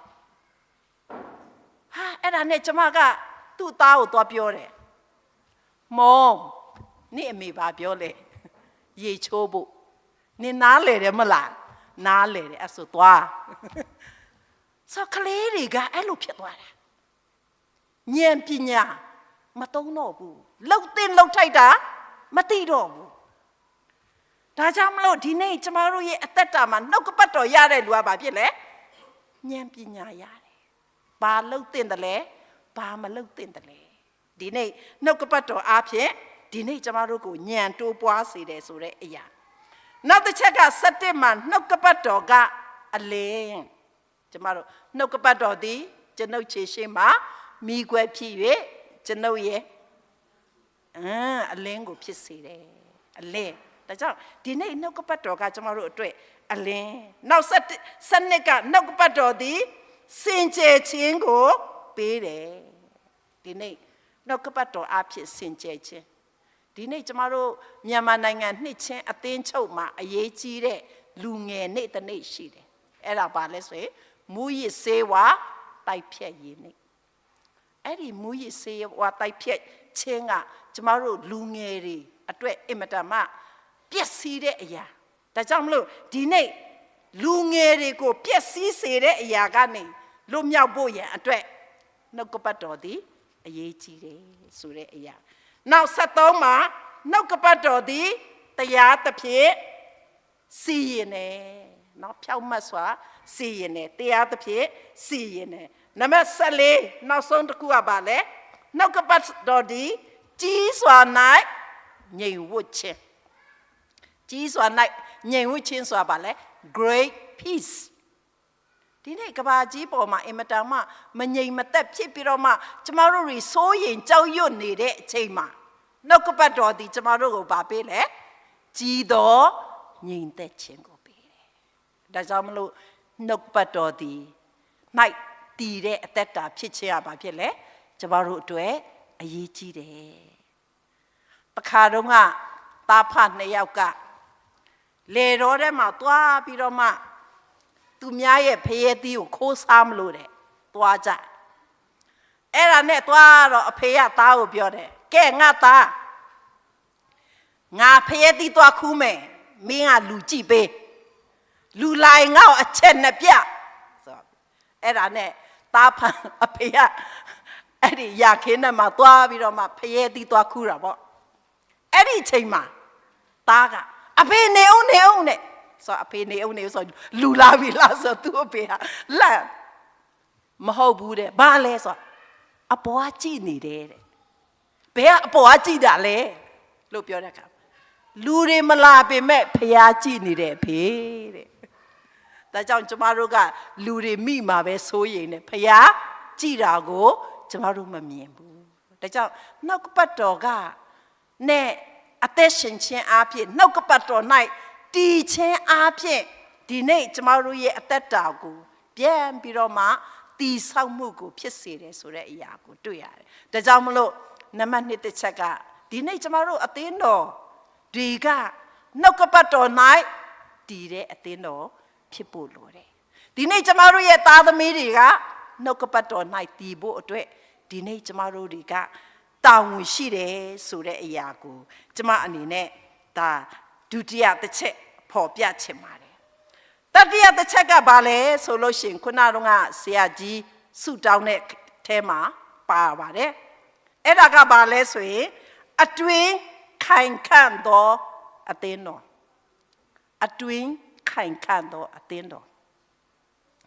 တခါတော့ငါတဲ့လူတယောက်ကအင်မတန်မှကြီးတဲ့တစ်ပင်တပင်ကိုတွေ့တဲ့အခါမှာအဲ့ဒီအရန်ကြီးတဲ့တစ်ပင်ကြီးကလဲကျသွားတယ်တဲ့သူအရန်အော်တယ်ဟာမိုးလည်းမရွာလေလည်းမတိုက်ဒီလောက်ကြီးတဲ့အပင်ကြီးကဘာဖြစ်လို့ပြိုလဲရတာလဲအရန်သူစိတ်ဝင်စားတယ်အဲ့ဒါကြောင့်မလို့ဒီတစ်ပင်ကြီးဘာဖြစ်လို့ပြိုလဲသွားတာလဲဒီလောက်ကြီးတဲ့အပင်ကြီးဆိုတာကို तू အနားမှာသွားကြည့်တဲ့အခါမှာဘာတွေ့ရလဲဆိုလို့ရှိရင်တစ်ပင်ရဲ့အတွင်းထဲမှာချစားတဲ့အတွက်ကြောင့်ပြည့်စည်ပြီးတော့မှဟောင်းလောင်းဖြစ်နေတယ်ဆိုတာကိုတွေ့ရတယ်။ဒါကြောင့်အပြင်ကနေကြည့်ရင်တော့အကြီးကြီးပဲ။ဒါမဲ့အတွင်းထဲမှာဘာဖြစ်နေလဲ။ချရီစားပြီးတော့မှဟောင်းလောင်းဖြစ်နေတယ်။ဒါကြောင့်ဒီနေ့အတွင်းထဲမှာမခိုင်ခန့်တဲ့အတွက်ကြောင့်ပျက်စီးတဲ့အတွက်ကြောင့်တစ်ပင်ကြီးကလဲကျသွားတယ်ဆိုတဲ့အရာကိုတွေ့ရတယ်။ဒီနေ့ကျမတို့ရဲ့အသက်တာပြန်ပြီးတော့မှကြည့်တဲ့အခါမှာကျမတို့ကိုလဲကျစေတဲ့အရာတွေအများကြီးရှိပါတယ်။ကျမတို့ရဲ့သားသမီးတွေကိုလည်းလဲကျစေတဲ့အရာတွေအများကြီးရှိပါတယ်။တခါတလေမဟုတ်တဲ့အရာသေးသေးလေးကလည်းကျမတို့ကိုဖျက်ဆီးနေတာလည်းအများကြီးရှိတယ်။အခုကိုဗစ်ဆိုကြည့်မြင်တော့မမြင်ရဘူးလေမမြင်ရပဲနဲ့ဟာခေါ်သွားတဲ့လူတွေအများကြီးပဲအဲ့ဒါမှလည်းဓမ္မအမှုတော်ဆောင်နေအများကြီးပဲဒါကြောင့်မလို့ဒီနေ့ကျမတို့တွေခိုင်ခန့်အောင်အသက်တာကိုတည်ဆောက်ဖို့လိုတယ်ဆိုတာကိုယ့်ရဲ့အသက်တာအတွင်းခိုင်ခန့်အောင်တည်ဆောက်ဖို့လိုတယ်တခါတော့ကကျမ Facebook မှာအကြောင်းအရာတစ်ခုဖတ်တဲ့အခါမှာဘာအကြောင်းအရာလဲဆိုလို့ရှိရင်ခောက်ဆွဲတပွဲသေးနဲ့တငယ်ချင်းနှစ်ယောက်ကလူတက်မှုဖြစ်တယ်ခောက်ဆွဲတပွဲသေးနဲ့နော်လူတက်မှုဖြစ်တယ်ဘာကြောင့်လဲဆိုရင်တငယ်ချင်းတစ်ယောက်ကခောက်ဆွဲပြုတ်ပြီးတော့မှစပွဲတင်တဲ့အခါမှာနောက်တစ်ယောက်ကသူပြုတ်ထားတဲ့ခောက်ဆွဲကိုယူပြီးတော့မှစားတဲ့အခါမှာခုနကတော့ခောက်ဆွဲပြုတ်တဲ့တငယ်ချင်းကစိတ်ဆိုးပြီးတော့မှမိဘူးကြောင့်ကဓာတ်နဲ့ယူပြီးတော့မှအဲ့ဒီတငယ်ချင်းကိုတတ်လိုက်တယ်စဉ်းစားကြည့်နော်ခောက်ဆွဲတပွဲနဲ့လူတတ်မှုဖြစ်တယ်ဒါကြောင့်မလို့ဒီနေ့လူတွေရဲ့အသက်တာကိုပြန်ပြီးတော့မှကြည့်တဲ့အခါမှာအတွင်းပျက်စီးနေတဲ့အတွက်ကြောင့်အတွင်းမခိုင်ခန့်တဲ့အတွက်ကြောင့်ဒီနေ့ပျက်စီးမှုတွေအများကြီးဖြစ်တယ်ဆိုတဲ့အရာကိုတွေ့ရတယ်။ဒါကြောင့်ခုနကတော့ပေါ့နော်ကျမတို့တမန်ကျမ်းစာကိုဖတ်ကြည့်တဲ့အခါမှာကောရိန္သုဩဝါဒစာဒုတိယစာဆောင်အခန်းကြီး4အငယ်16ကနေ19မှာပေါ်ပြတဲ့အရာကိုကျမတို့ပြန်ပြီးတော့မှခွန်အားယူတဲ့အခါမှာကောရိန္သုဩဝါဒစာဒုတိယစာဆောင်အခန်းကြီး4အငယ်16ကနေအငယ်16ကနေ19ဖြစ်ပါတယ်ထို့ကြောင့်ငါတို့သည်အာရော့စိတ်ပြည့်ခြင်းနှင့်ကင်းလွတ်ကြ၏ငါတို့၏အပြင်လူသည်ဖောက်ပြန်ပျက်စီးခြင်းသို့ရောက်တော်လဲအတွင်းမူကားတနေ့ထက်တနေ့ပြုပြင်ခြင်းရှိတယ် ဒါကြောင့်မလို့ဒီနေ့ကမ္ဘာလောကကြီးမှာပျက်စီးတဲ့အရာတွေအများကြီးရှိတယ်ဘလောက်ပဲကမ္ဘာကြီးပျက်စီးနေပါစေဒီနေ့ကျမတို့ရဲ့အတွင်းလူနှုတ်ကပတ်တော်နဲ့တည်ဆောက်ထားတဲ့လူခရစ်တော်အထဲထဲမှာရှိတဲ့လူဒီနေ့ကျမတို့အသက်ရှင်ခြင်းအားဖြင့်အတွင်းလူကတနေ့တဲ့တနေ့ဘာဖြစ်လဲပြုတ်ပြင်းတဲ့လူဖြစ်ဖို့အတွက်အရေးကြီးတယ်ဆိုတဲ့အရာကိုဖော်ပြတယ်ဆိုတာကိုတွေ့ရတယ်အေဖက်အခန်းကြီး9အငယ်15ကနေ18ကျမတို့ခွန်အားယူတဲ့အခါမှာဘာဖော်ပြသလဲဆိုလို့ရှိရင်အေဖက်အခန်းကြီး9အငယ်15ကနေ18ထို့ကြောင့်ပညာမဲ့ကဲ့သို့မဟုတ်ပညာရှိကဲ့သို့စိတ်စိတ်မြင့်မြင့်ကြည်ဆောင်မိအကြောင်းတတိပြုရမယ်နံပါတ်1ကျမတို့ဘာလုပ်ရမလဲတတိပြုရမယ်ဒီနေ့တတိထားရမယ်ကိုယ်ကလေးတွေကိုယ့်ရဲ့မိသားစုတွေကိုယ့်ရဲ့သားသမီးကိုလည်းတတိနဲ့ဆောင်းရှောက်ဖို့လိုတယ်ဒါကြောင့်မလို့ဒီနေ့ခရိယန်ရဲ့အသက်တာမှာအဲ့ဒီတတိနဲ့အသက်ရှင်ဖို့ကအရေးကြီးတယ်ဖြစ်တယ်လို့အသက်ရှင်လို့မရဘူးတဲ့ပညာမဲ့တဲ့လူလိုပဲအသက်ရှင်လို့မရဘူးကျမတို့အသင်းတော်ကဆရာတွေအဖွဲ့ချုပ်ကဆရာတွေဆိုရင်ကျမကသူတို့ပြောတယ်တခါလေကျမတို့မှာယောဂါတွေရှိတယ်သွေးရူးတွေရှိတယ်ဟိုယောဂါတွေရှိတယ်ပြီးရင်သူတို့ဘာပြောလဲကျမပြောတယ်ယောဂါရှင်ဝတ်သားမစားနဲ့ရှော့စားဘာပြောလဲဆိုရင်စားပြီးဆေးတောက်မယ်တဲ့ဆိုတဲ့အခါကျတော့အဲ့လိုလုပ်လို့မရပညာတတိအသက်ရှင်ရလှုပ်တဲ့မလှုပ်တဲ့အရာကိုစေးစေးကြည့်ပြီးတော့မှတတိပြုရဒါကြောင့်ဒီနေ့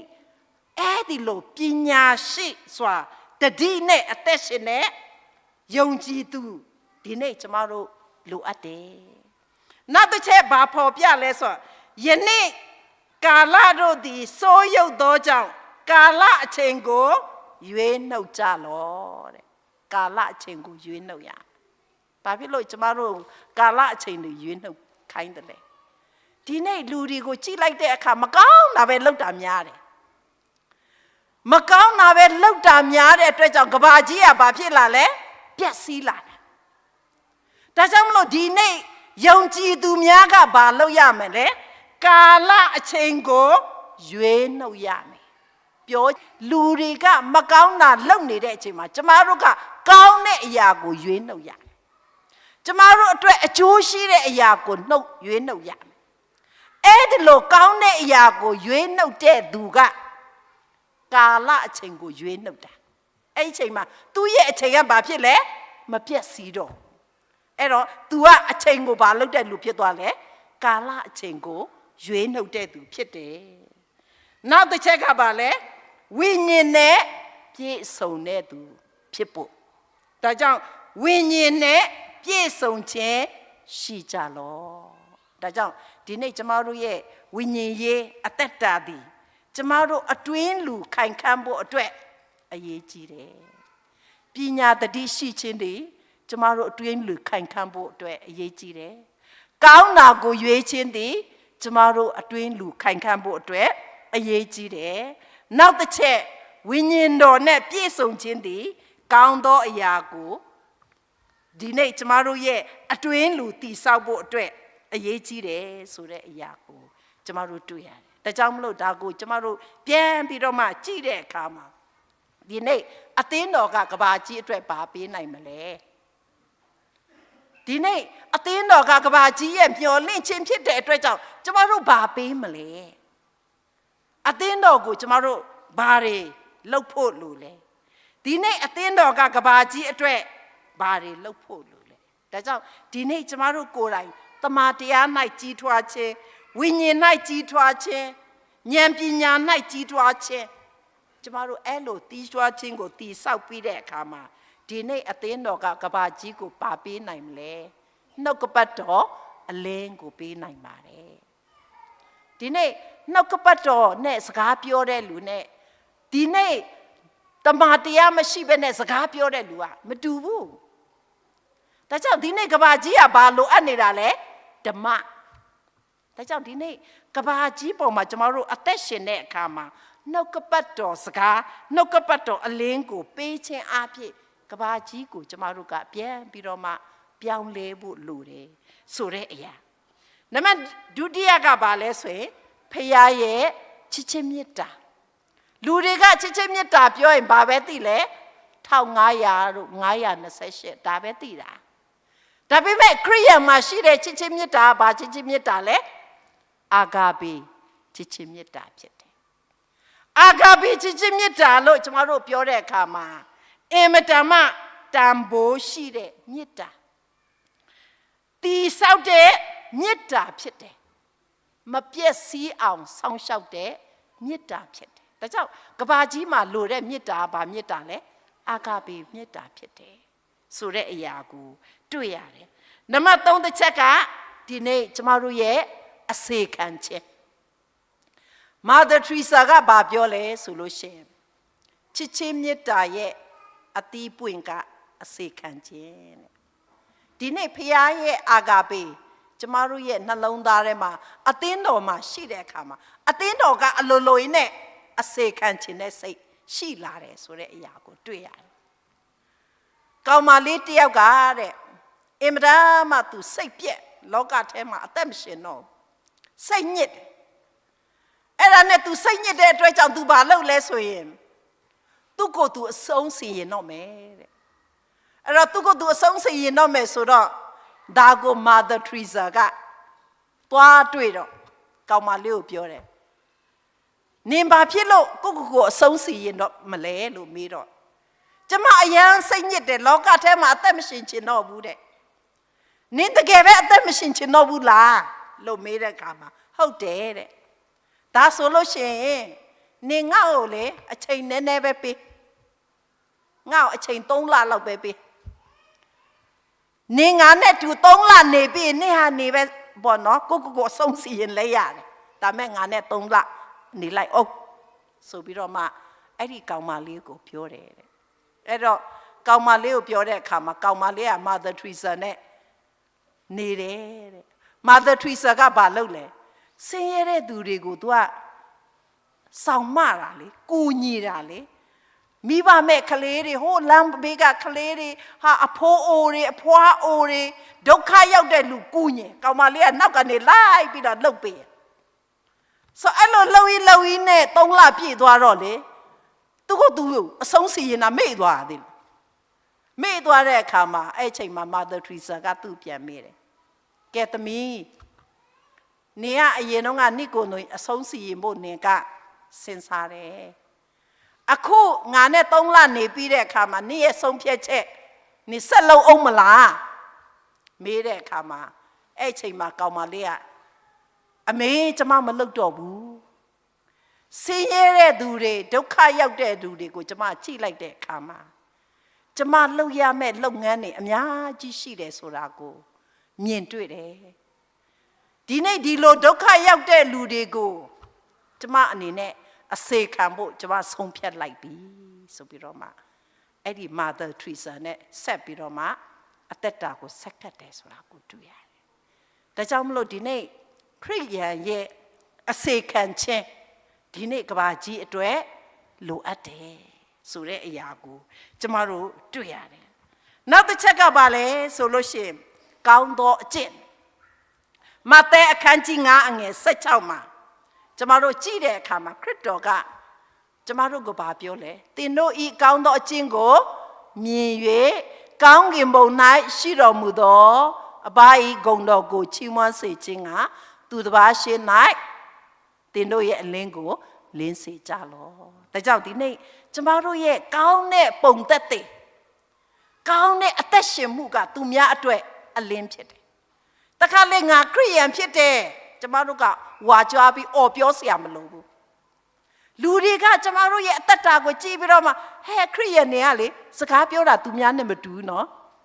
ဟဲ့ခရိယန်တွေကအလုပ်လုပ်တာသူများနဲ့မတူဘူးနော်ဟဲ့ခရိယန်တွေရဲ့ဆက်ဆံမှုက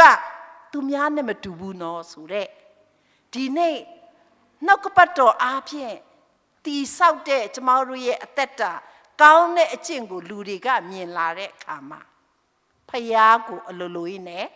မြင်လာကြတယ်ဆိုတဲ့အရာကို တွေ့ရတယ်ဒါကြောင့်မလို့ဒီနေ့ကောင်းတဲ့အသက်တာကျင့်ဆောင်ခြင်းအားဖြင့်ဒီနေ့ကဘာကြီးကိုကျမတို့ကမျော်လင့်ခြင်းတွေနဲ့ပြေဝစေတယ်ဆိုတဲ့အရာနောက်တစ်ခုကဘာလဲဆိုလို့ရှိရင်ကောရိန္သုဩဝါဒဒုတိယစာဆောင်အခန်းကြီး9အငယ်15ဖြစ်ပါတယ်ရှင်ပေါလုကကောရိန္သုအသင်းတော်ကိုအားပေးတဲ့အရာဖြစ်တယ်ကောရိန္သုအသင်းတော်ကပြော၍မကုန်နိုင်တဲ့ဖခင်ရဲ့ကျေးဇူးကိုဝေမျှဖို့ရန်အတွက်ဂျေရုဆလင်မှာရှိတဲ့သူတွေကိုကူညီဖို့အတွက်ပြောတဲ့အရာဖြစ်ပါတယ်ဒါကြောင့်မလို့ဒီနေ့ကျမတို့ယုံကြည်သူတွေရဲ့အသက်တာမှာပြော၍မကုန်နိုင်တဲ့ဖခင်ရဲ့ကောင်းကြီးတွေရှိပါတယ်ဒီနေ့ဒီအသင်းတော်မှာလည်းပြော၍မကုန်နိုင်တဲ့ဖခင်ရဲ့ကောင်းကြီးတွေအများကြီးရှိပါတယ်ဒီနေ့ကျမတို့လာဟုအဖွဲ့ချုပ်မှာပြော၍မကုန်နိုင်တဲ့ဖခင်ရဲ့ကောင်းကြီးတွေအများကြီးရှိပါတယ်အဲ့ဒီကောင်းကြီးတွေကကဘာကြီးကိုဝေမျှဖို့ဖြစ်ပါတယ်ဒါကြောင့်မလို့ပြော၍မကုန်နိုင်တဲ့ကျမတို့ယုံကြည်သူအသင်းတော်ခံစားရတဲ့ကောင်းကြီးတွေကိုပြန်ပြီးတော့မှကဘာကြီးကိုဝေမျှပေးခြင်းအဖြစ်ဒီနေ့ကဘာကြီးကိုမျော်လင့်ခြင်းကိုတည်ဆောက်တဲ့သူတွေဖြစ်ဖို့အတွက်ကျမတို့ကြိုးစားရအောင်အသင်းတော်သည်ကဘာကြီးရဲ့မျော်လင့်ခြင်းဖြစ်ပါတယ်ဒီနေ့ကျမတို့နောင်ဖာလာဟုနှစ်ချင်းအသင်းတော်ကျမတို့လာဟုအဖွဲ့ချုပ်အတွက်အရေးကြီးတယ်လို့မြန်မာနိုင်ငံနှစ်ချင်းအသင်းချုပ်ရဲ့သာသနာအတွက်အရေးကြီးတယ်ဒီနေ့နှစ်ချင်းရဲ့ကောင်းတဲ့အရာကိုကဘာကြီးကိုကျမတို့ကဖော်ပြဖို့အတွက်နှစ်ချင်းရဲ့တန်ဖိုးကိုကဘာကြီးကိုဖော်ပြဖို့အတွက်ဖခင်ကအလိုရှိတယ်ဒါကြောင့်မလို့ဒီနေ့ဖခင်ပေးတဲ့တန်ဖိုး၌တည်ဆောက်တဲ့အသင်းတော်နှုတ်ကပတ်တရားတော်၌တည်ကြည်တဲ့အသင်းတော်အတွင်ခိုင်ခန့်ခြင်းရှိတဲ့အသင်းတော်ဒီနေ့ကဘာကြီးအတွက်ပြော၍မကုန်နိုင်တဲ့ကျေးဇူးတော်ကိုဝေမျှတဲ့အသင်းတော်ဖြစ်အောင်ကြိုးစားပြီးတော့မှဆက်လက်၍ဖခင်ရဲ့ဘုန်းတော်ကိုထင်ရှားကြပါစို့လို့ကျွန်မအနေနဲ့ခွန်အားပေးတိုက်တွန်းပါတယ်အားလုံးကိုဖခင်ကောင်းချီးပေးပါစေ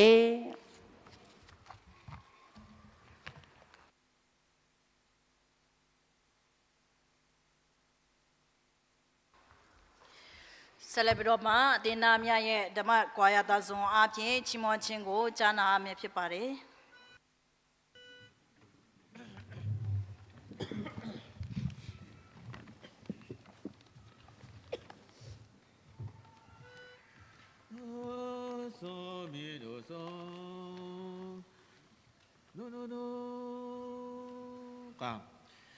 Hallelujah, mokoma pi.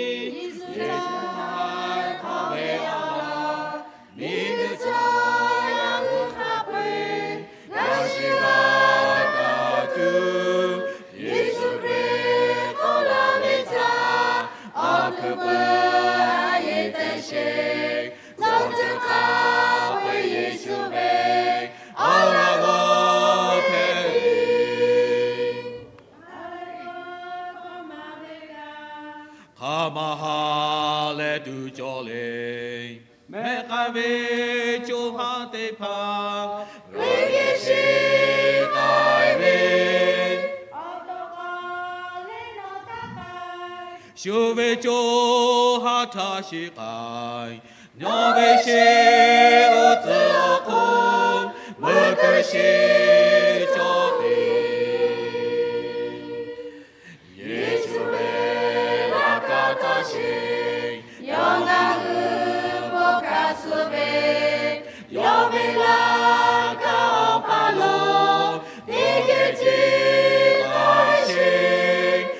Yeshua,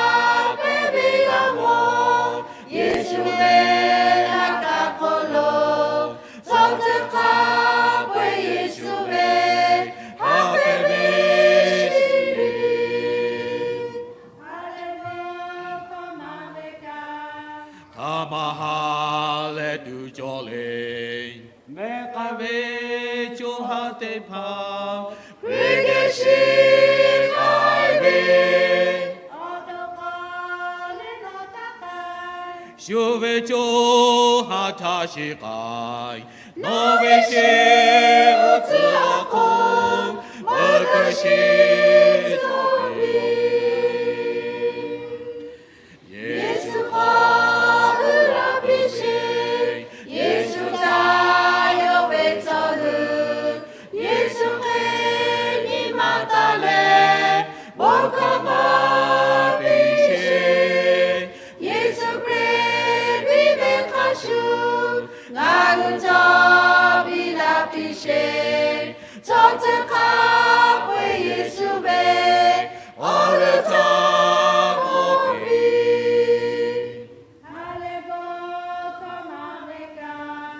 阿哈勒杜佐勒，麦开维就哈得帕，瑞格西开维，修为就哈他是该，我为是无自空，我可是作为。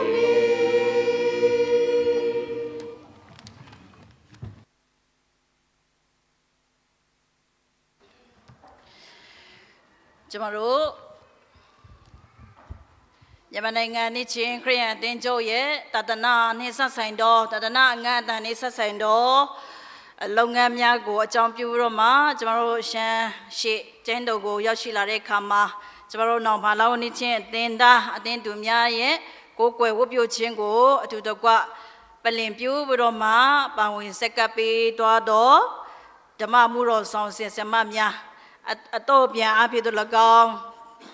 အလူတော်ငွေစက်ကတ်ခြင်းအဖြစ်တို့၎င်းတမန်ကျမ်းစာဖတ်ကြားခြင်းအထူးဆုတောင်းခြင်းနဲ့အတူဘုရားရှင်ရဲ့နှုတ်ကပတ်တော်ကိုတိုက်ကြွေးခွန်အားပေးခြင်းနဲ့အတူ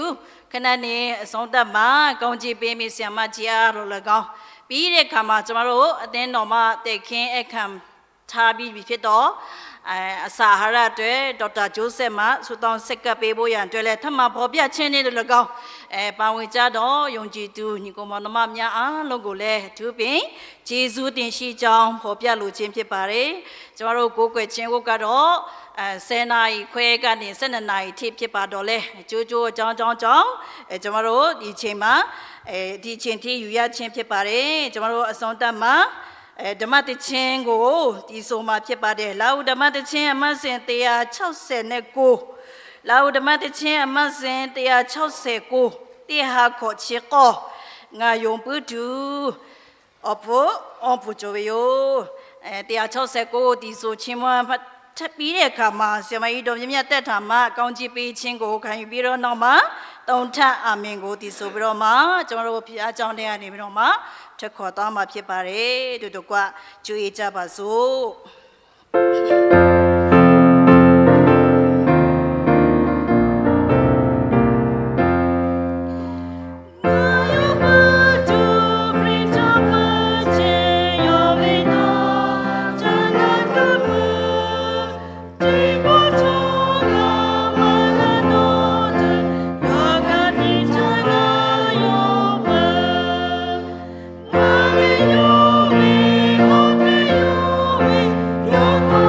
有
ရရှင်ဖျားဤခြေတော်ရင်းသို့တိုးဝင်ချင့်ကပ်လျက်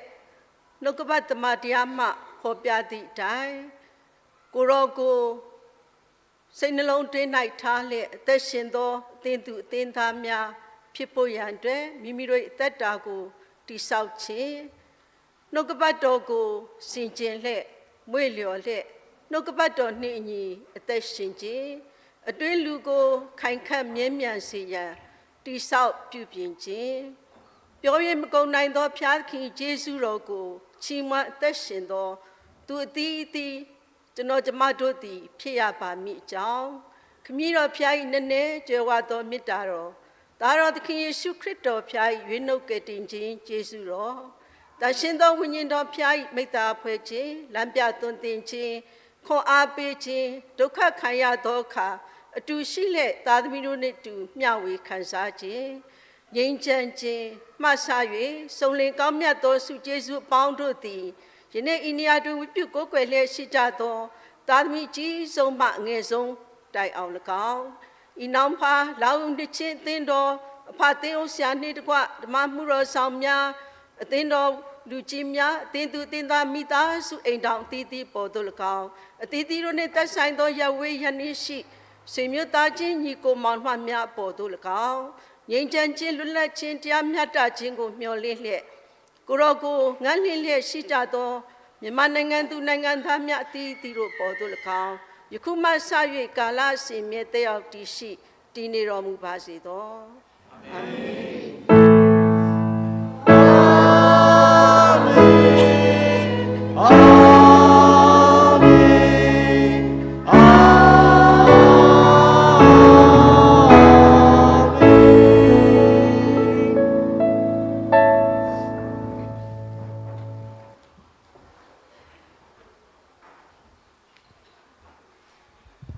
ကျွန်တော်တို့တဲခင်းထားသောအစာအအတွက်ကျေးဇူးတော်ကိုချီးမွမ်းကြပါစို့အမှုသစ်ကိုအစဉ်မြဲပြုတော်မူသောအသစ်သောကောင်းကြီးမင်္ဂလာများကိုအစဉ်မြဲပြုတော်မူသောကျေးဇူးတော်ရှင်ဖထာဝရမြတ်စွာသောဖဖျားယနေ့မင်္ဂလာရှိသောအချိန်ခါသမယအထူးသဖြင့်လာဟုတိုင်းသားလူမျိုးများ၏နှစ်သက်ကူမင်္ဂလာခါသမယတွင်ကိုရရှင်ဖဖျား၏အသင်းတော်၌သားသမီးတို့အတူတကွဝတ်ပြုကိုးကွယ်ခြင်းခွင့်ကိုရရှိသည့်အတွက်ကြောင့်ကျေးဇူးတော်ကိုချီးမွမ်းပါ၏ဖဖျားရှင်ယခုဝတ်ပြုကိုးကွယ်ခြင်းပြီးတွင်လည်းလာဟုနှစ်ချင်းအသင်းတော်မှ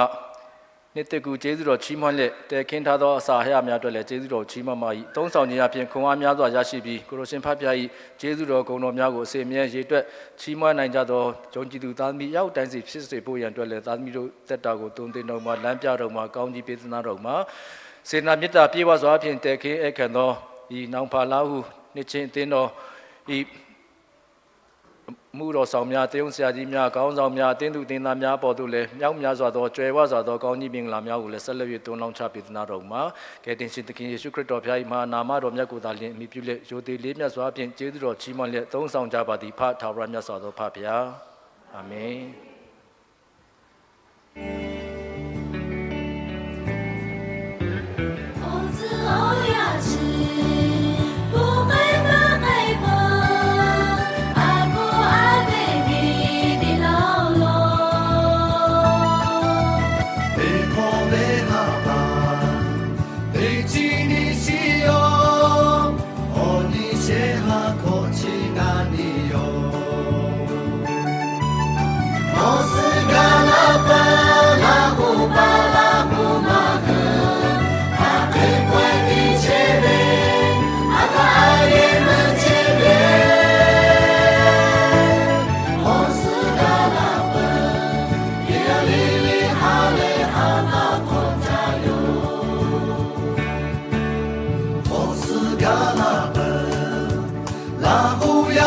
La